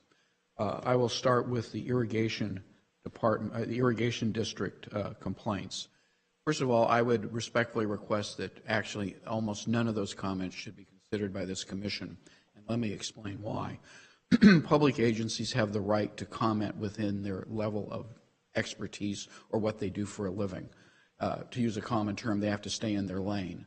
And I remind you that on at least 4 occasions, the irrigation district kept talking about how it's hard for us to farm. But irrigation districts don't farm. Irrigation districts provide water. Here's what happened in this case. The irrigation district provided comments of concern on their operations, which were legitimate, and there were 2. Number 1, they said there may be a problem with their ability to access their canal for maintenance, and they asked that we stay at least 250 feet away from the canal, which we agreed to. We also indicated if they had a problem, we would give them an easement so they could reach the canal from our side of the property. They declined that. They said they didn't want that easement. Number 2, they were concerned that our wastewater would go into the canal and contaminate it. And as Mr. Davis pointed out to you, we have designed the storm drain so there's no chance that it can go into the canal at all. Those were their operational issues. Those were legitimate issues, and we answered them. After we answered them, then the district's attorney started writing letters about general plan policies and farming and all of that. Those are irrelevant. Irrigation districts don't farm. That's outside of what they do for a living.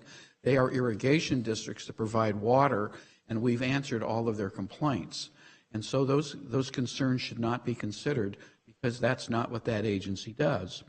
But let's deal with them for a second since they did raise them. The major issue that was raised was that that the findings can't be made because this use is inconsistent with protecting agriculture. My response to you is as follows. Number 1, your county planning department looked at that issue very carefully.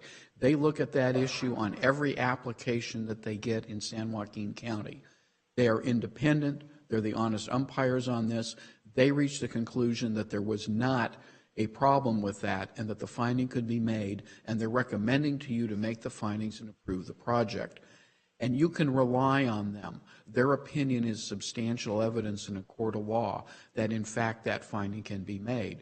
So I ask you to rely on your independent planning staff. I would point out in addition to that, as to all the other churches that are throughout the county in the agricultural area, we've not had complaints about them. You are not having hearings asking that their permits be revoked because they are bad neighbors. The simple matter is that churches do not create problems in the agricultural zone. You have no actual evidence of that in terms of getting revocation requests before you. But then her comment was, well, they may have trouble moving equipment. There's no evidence that farmers move equipment out there, that all their land is contiguous.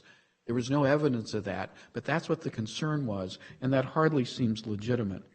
So I would simply indicate to you that you really heard no evidence that there was a conflict with agriculture other than the assertion by the lawyer. And unfortunately, sad to say, is that assertions by lawyers aren't always evidence in a public hearing. And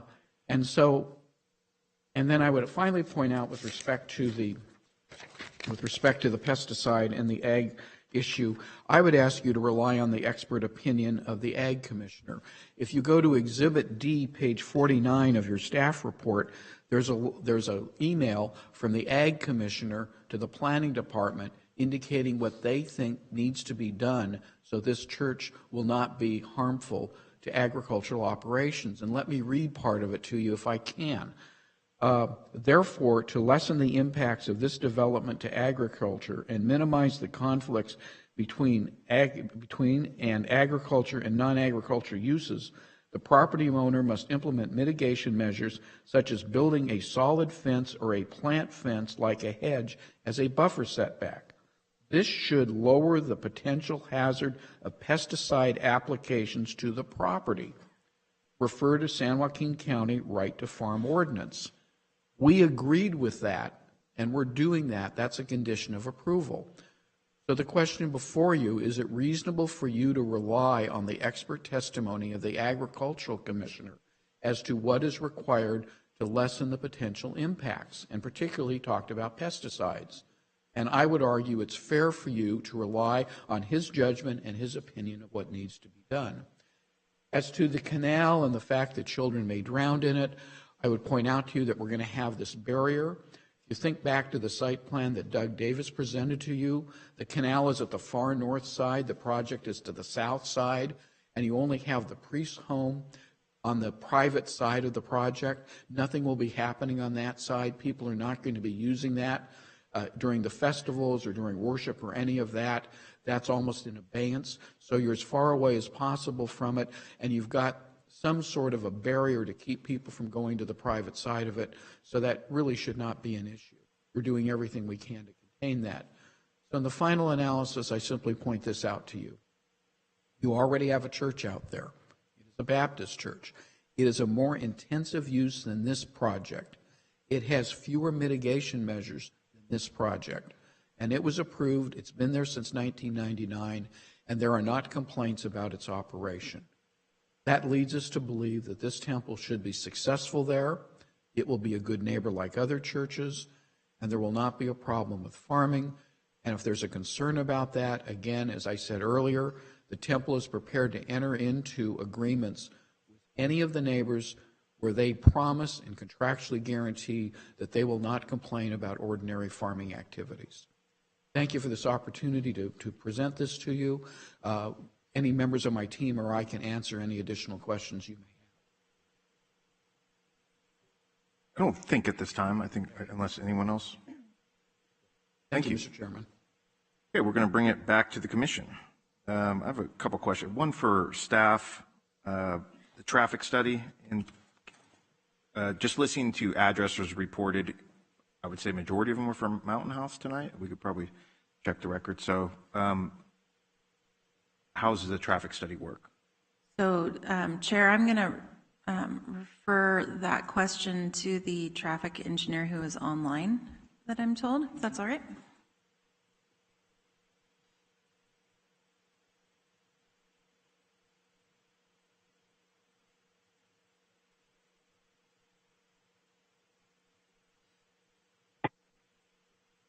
Good evening, Chair. My name is Joanna Dagaki. I'm with Rugani Engineering, and I conducted the study. Could you repeat your question exactly? Yeah, so the percentages used for the traffic study, just from the person, Mr. Martin, that spoke, it says 10% for the traffic study, 10% from Mountain House, 40% from Tracy, although it seems from listening to the people that were here, a lot of people will be coming from Mountain House. Was that taken into consideration in the traffic study? Our percentages were based on locations or cities that the applicant identified to us that some of their members come from. We weren't given any specific percentages, so we did our due diligence to make an estimate on where they may be coming from.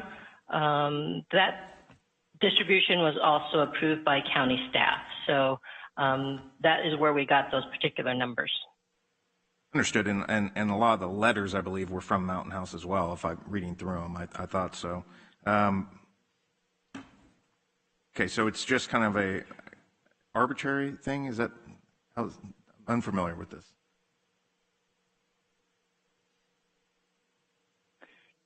Well, we did look at, I believe we did look at particular populations of those cities. So that's my comment. I see somebody else is standing up there, so I'll let them speak. Okay, thank you. Chris Halen, Public Works. So I think what the main concern is where the trips are coming from, right? The traffic study is looking at where those are coming. So if you look at the traffic study, the figures, kind of the main road there, they're coming northbound. A lot of the trips are actually coming northbound. So whether they're coming from Mountain House or other parts of Tracy, they're coming in through 205 and then northbound onto that Lammers there, I think. So whether they're coming from the east or the west, really the intersections that are impacted, and that's where the mitigation was identified was Lammers northbound.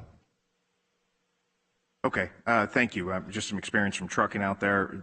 It doesn't seem completely the way I would do it. Is it possible to hear from anyone that lives out there again to open that back up? Because I know that traffic was a big concern. Good questions. That's I do. appropriate. Yeah, Mr. Martin, can you come up, please?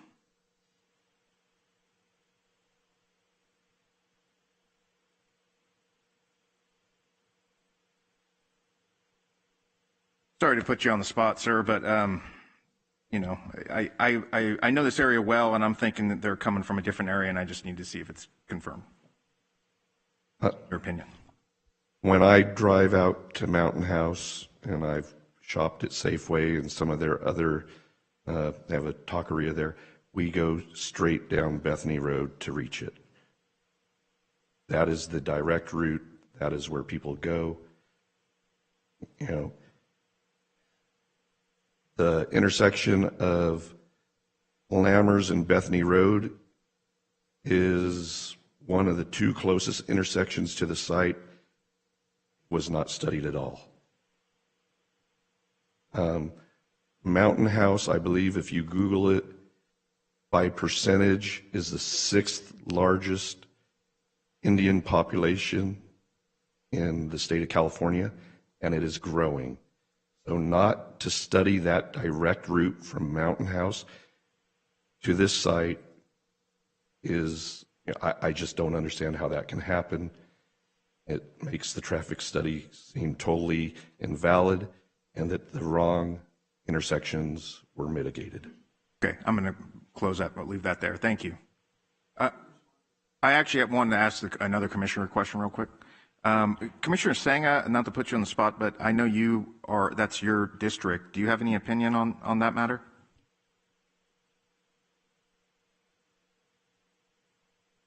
Hi, can you hear me? Yes, ma'am. Can you hear me? Yes, ma'am. Okay. Just wanted to make sure. Yes, I did meet with the applicant, and I did meet with a couple of the neighbors a few months ago when this matter came to the Planning Commission in the very beginning. I did visit the place a couple times on my own without anyone telling me the good and the bad or opposing or supporting. A major concern that has been brought up and that I agree with is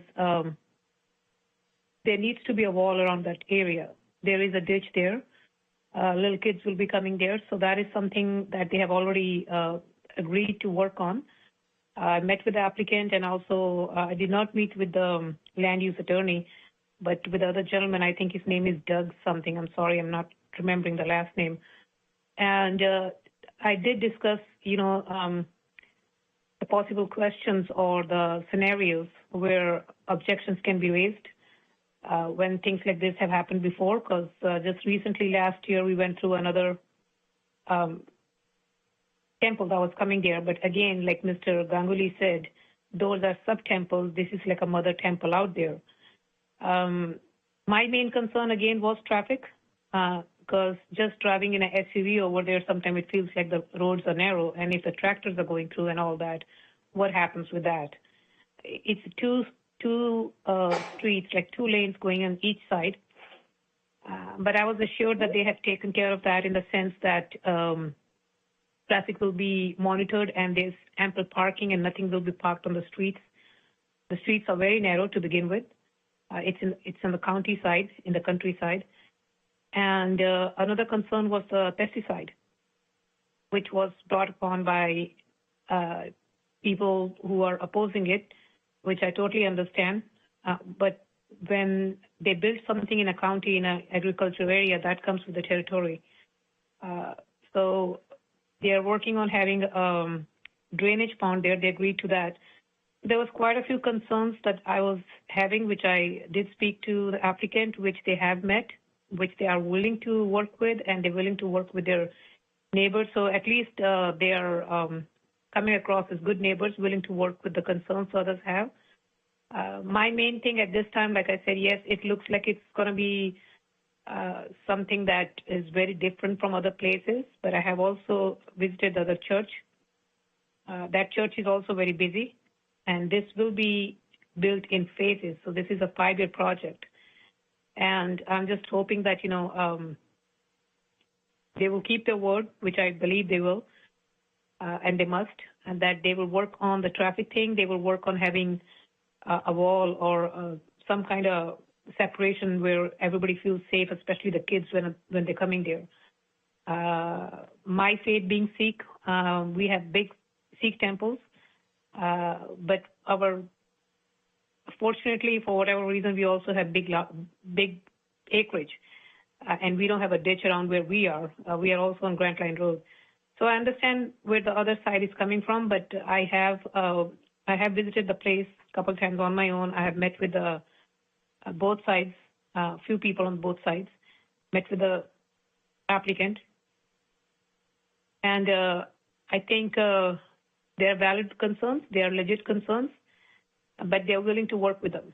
And it is allowed. The land use permits that. And our job on the commission is to talk about the land use. Since the land use permits that, that is something after great thought and consideration, I'm willing to support this project. Thank you. Thank you. Thank you. Thank you, Mr. Chairman, for this opportunity to comment. I have two comments to make. Number one is that under conventional traffic engineering methodology, you do not decide the distribution of trips based on letters that come to a public agency. This is a professional engineering staff. They specialize in traffic, and they did the analysis based upon their training and experience. It was fully vetted and approved by the County Public Works Department, and it's appropriate for you to rely on it, and it makes no sense just to dismiss that professional work because someone counted emails. Number two, I think the count's inaccurate, and I would point out to you, if you were to look at the 128 emails, which I had the opportunity to do on one afternoon when I couldn't sleep, is that many of the emails do not tell you where they're from. They give you the name of the person, but they don't put the address. So even if you saw any validity to the numbers that you were given, it's just wrong because people did not put the address on their emails. So there's no reason for you to give any weight or power to that particular statement that was made by Mr. Martin. Understood. I mean, Zoe, the first time we had met, she had said, I said, what can I speak on up here? I'm not a developer. I'm not anything. She said, well, you're chosen for what you know and your experience in the community. In my experience, the reason I brought Mr. Martin, I already knew the answer. I know the traffic study isn't that because I'm in trucking, and I run 40 trucks 7 days a week, 24/7. So I know what, we will use 80,000 pounds. It's actually 100,000 pounds because everyone knows no Tracy farmer could ever fill it up to a legal limit. They're always going over. A little Tracy inside joke. I'm sure that doesn't happen. Yeah. But that's my main concern. So we're talking about traffic studies, and I do think the pathway matters. So whether or not the traffic study or the addresses, I just know from experience is why I was commenting. I was looking for some verification of someone that's actually out there as well. And I think from both the traffic engineer and from Public Works told you that it was done in a... Oh, I'm sorry? Oh. That's appropriate, but the public hearing is closed. So we're fine. Yeah, we were just talking, but thank you, Mr. Ham. Okay, so, and that's where my expertise, or what little I have, it's in trucking, it's not I don't have a problem with, I don't think, to believe it or not, I have a problem with the way the county views churches in the ag zone in general. It's a broader problem for me. There's too much ag equipment constantly going for me to be comfortable with my trucks and other trucks on the road. We're still an ag community. I know that's a bigger question. And in regards to this project, that's my issue with it. It's not the project, and it's the location. I'm not crazy about it. I look at the Data Yoga Center in Frisco, Texas, and it's in the middle of the neighborhood. It's not in the middle of ag. I didn't have time to look up everywhere else, but it's real concerns. We're talking August, September, October, I believe is the festivals. It's all harvest time. And you can look at that 20 acres, and I'm easy, if I have expertise, it's in ag and trucking. There's 1,000 loads coming out of that area, all weighing 100,000 pounds in that time frame. It's a serious concern. And if we're talking about them coming through a different road, which I know that we use as a trucking company, those are my concerns. I'd love to hear more input from the other commissioners as well.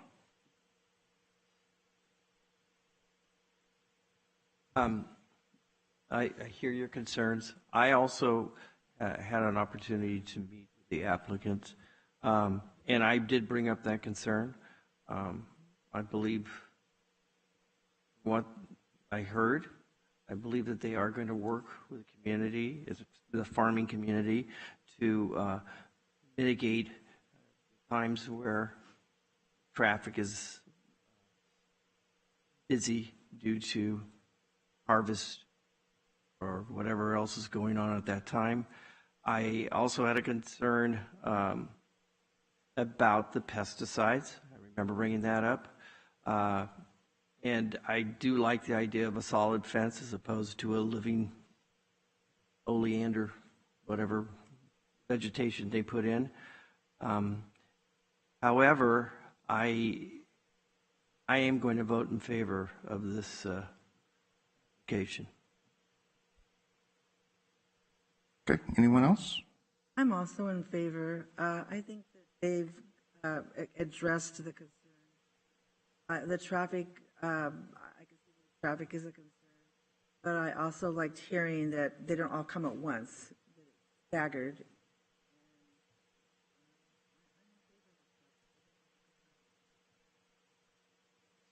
Okay, anyone else in the okay, at this time, I know we heard from Commissioner Sangha, so we can ask for a motion. Oh.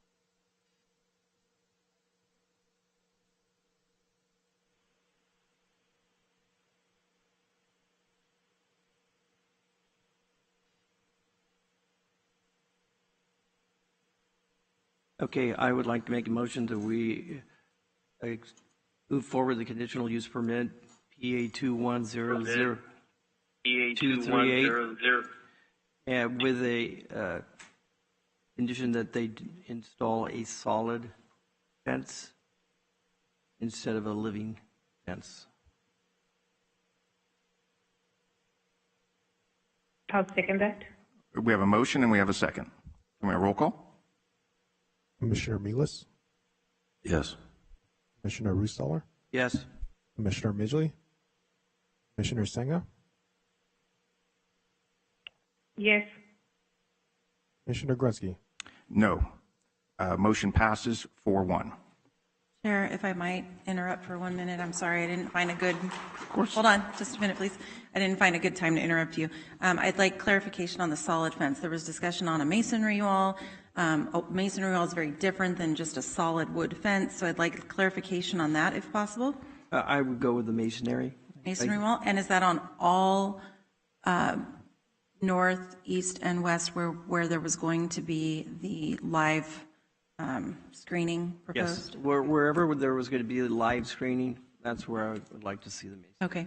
The other thing I would ask is that we include, I don't know if we do it as a second motion, to include the notes for the evening. There was an additional condition that was inadvertently left out regarding how far back we wanted parking and buildings to be set back from the property lines.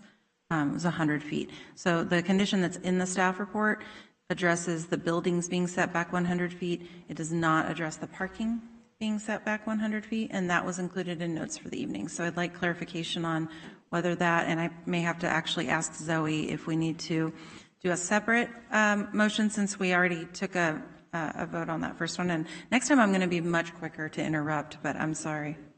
I know. I need a buzzer. That would be helpful. Steve, Robert's Rules of Order question. That is very interesting, right? As Ali and Steve look. I think what's probably cleanest and easiest is if we go ahead and just do a second motion to amend the first to include the additional condition in the notes for this evening. That way we're not looking at a reconsideration or anything like that. We're just going to do that second motion to amend the first to include. I would like to make a motion to amend the original motion that I put to include the 100-foot barrier or distance that right The condition that's in the notes for the conditions that are in the notes, so we can all go home. Thank you. A motion, do we have a second? Thank you. A motion, do we have a second? I second that. We have a motion and a second. Can we have a roll call? Commissioner Rustaller? Yes. Commissioner Milas? Yes. Commissioner Midgley? Commissioner Singha? Yes. And Commissioner Grunski? Yes. Okay, that motion passes 5-0. Thank you. Okay, that's it. We are moving on to other business. Thank you, everyone.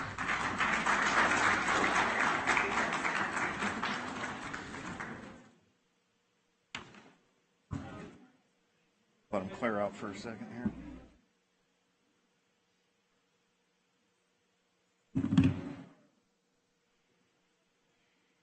Yeah.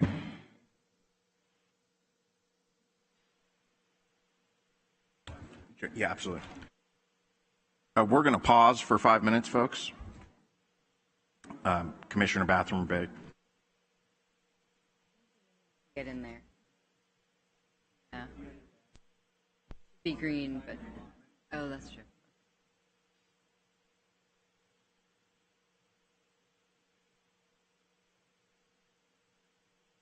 Maybe we should do an announcement for Rob.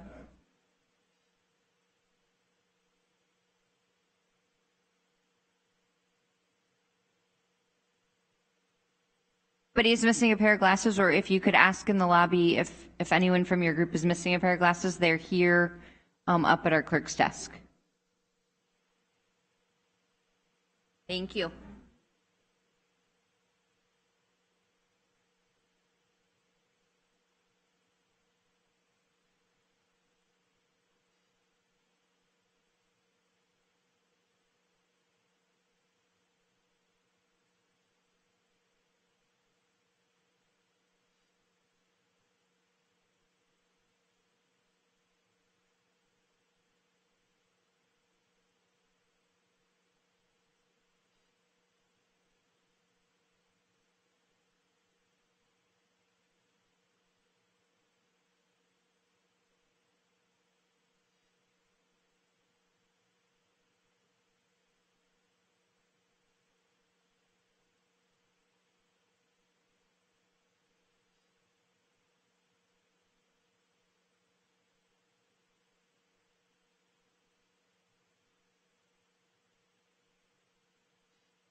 Thank you for joining us.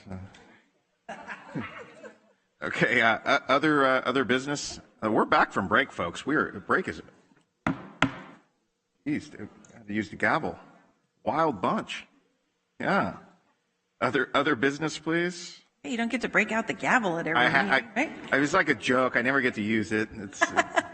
Okay. The only updates I have are regarding a few items that went to and are going to the Board of Supervisors. We did have the development agreement that you guys recommended for approval, the amendment on the last meeting that then went to the board like 4 minutes later, it felt like. So it went to the board like on Tuesday. So that did get approved by the board. And then we do have an appeal that will finally be heard by the Board of Supervisors. You heard it a long time ago. It was for the winery off of Davis Road that had the private easement that was along an irrigation canal. So that will now, they've had some issues to resolve with staff, and so that will be going to the Board of Supervisors on appeal December 12th. Other than that, that concludes our activity at the board for the end of the year. And I'm going to turn it over to Corinne for future meetings. So we don't have any items scheduled for December 7th. So good there. On December 21st, we have a variance application to reduce the minimum lot size in the AG40 zone to allow for a 31-acre parcel. I'm sorry, of a 31-acre parcel to allow for 29 and a 2. It's the same applicant. Same applicant, but that's okay. I'm sorry, it's the same engineer. Oh my gosh, that would have been, yeah.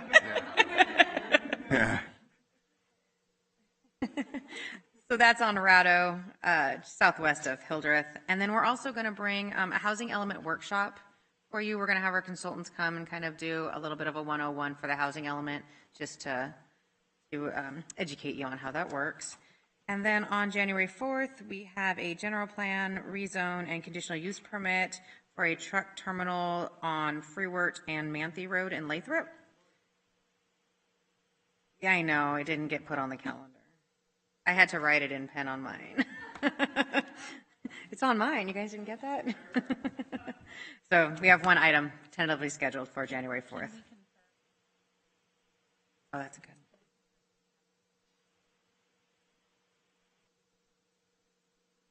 As of today? Okay.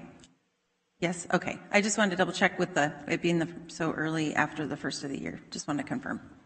Thank you. That's it. Thank you.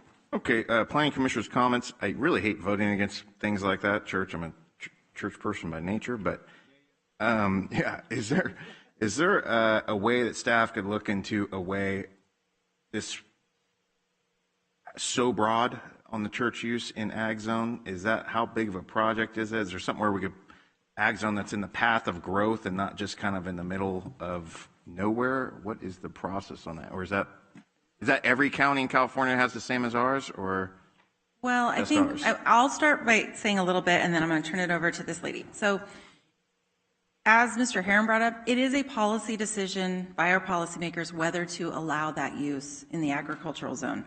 And it was a very long time ago decided that we would still continue to accept applications. Now, having said that, not every project has to be approved. So that's not really a finding to say, well, it's allowed, so therefore we have to. That's not the way we should be looking at it. That's not the way that planning works. And that's why we have findings. You're supposed to look at all the things and make sure that you're comfortable with that it meets all those findings. I will say on a project like that, staff did their best to mitigate all of the impacts, and we felt like we did, and so that's why there was a recommendation of approval.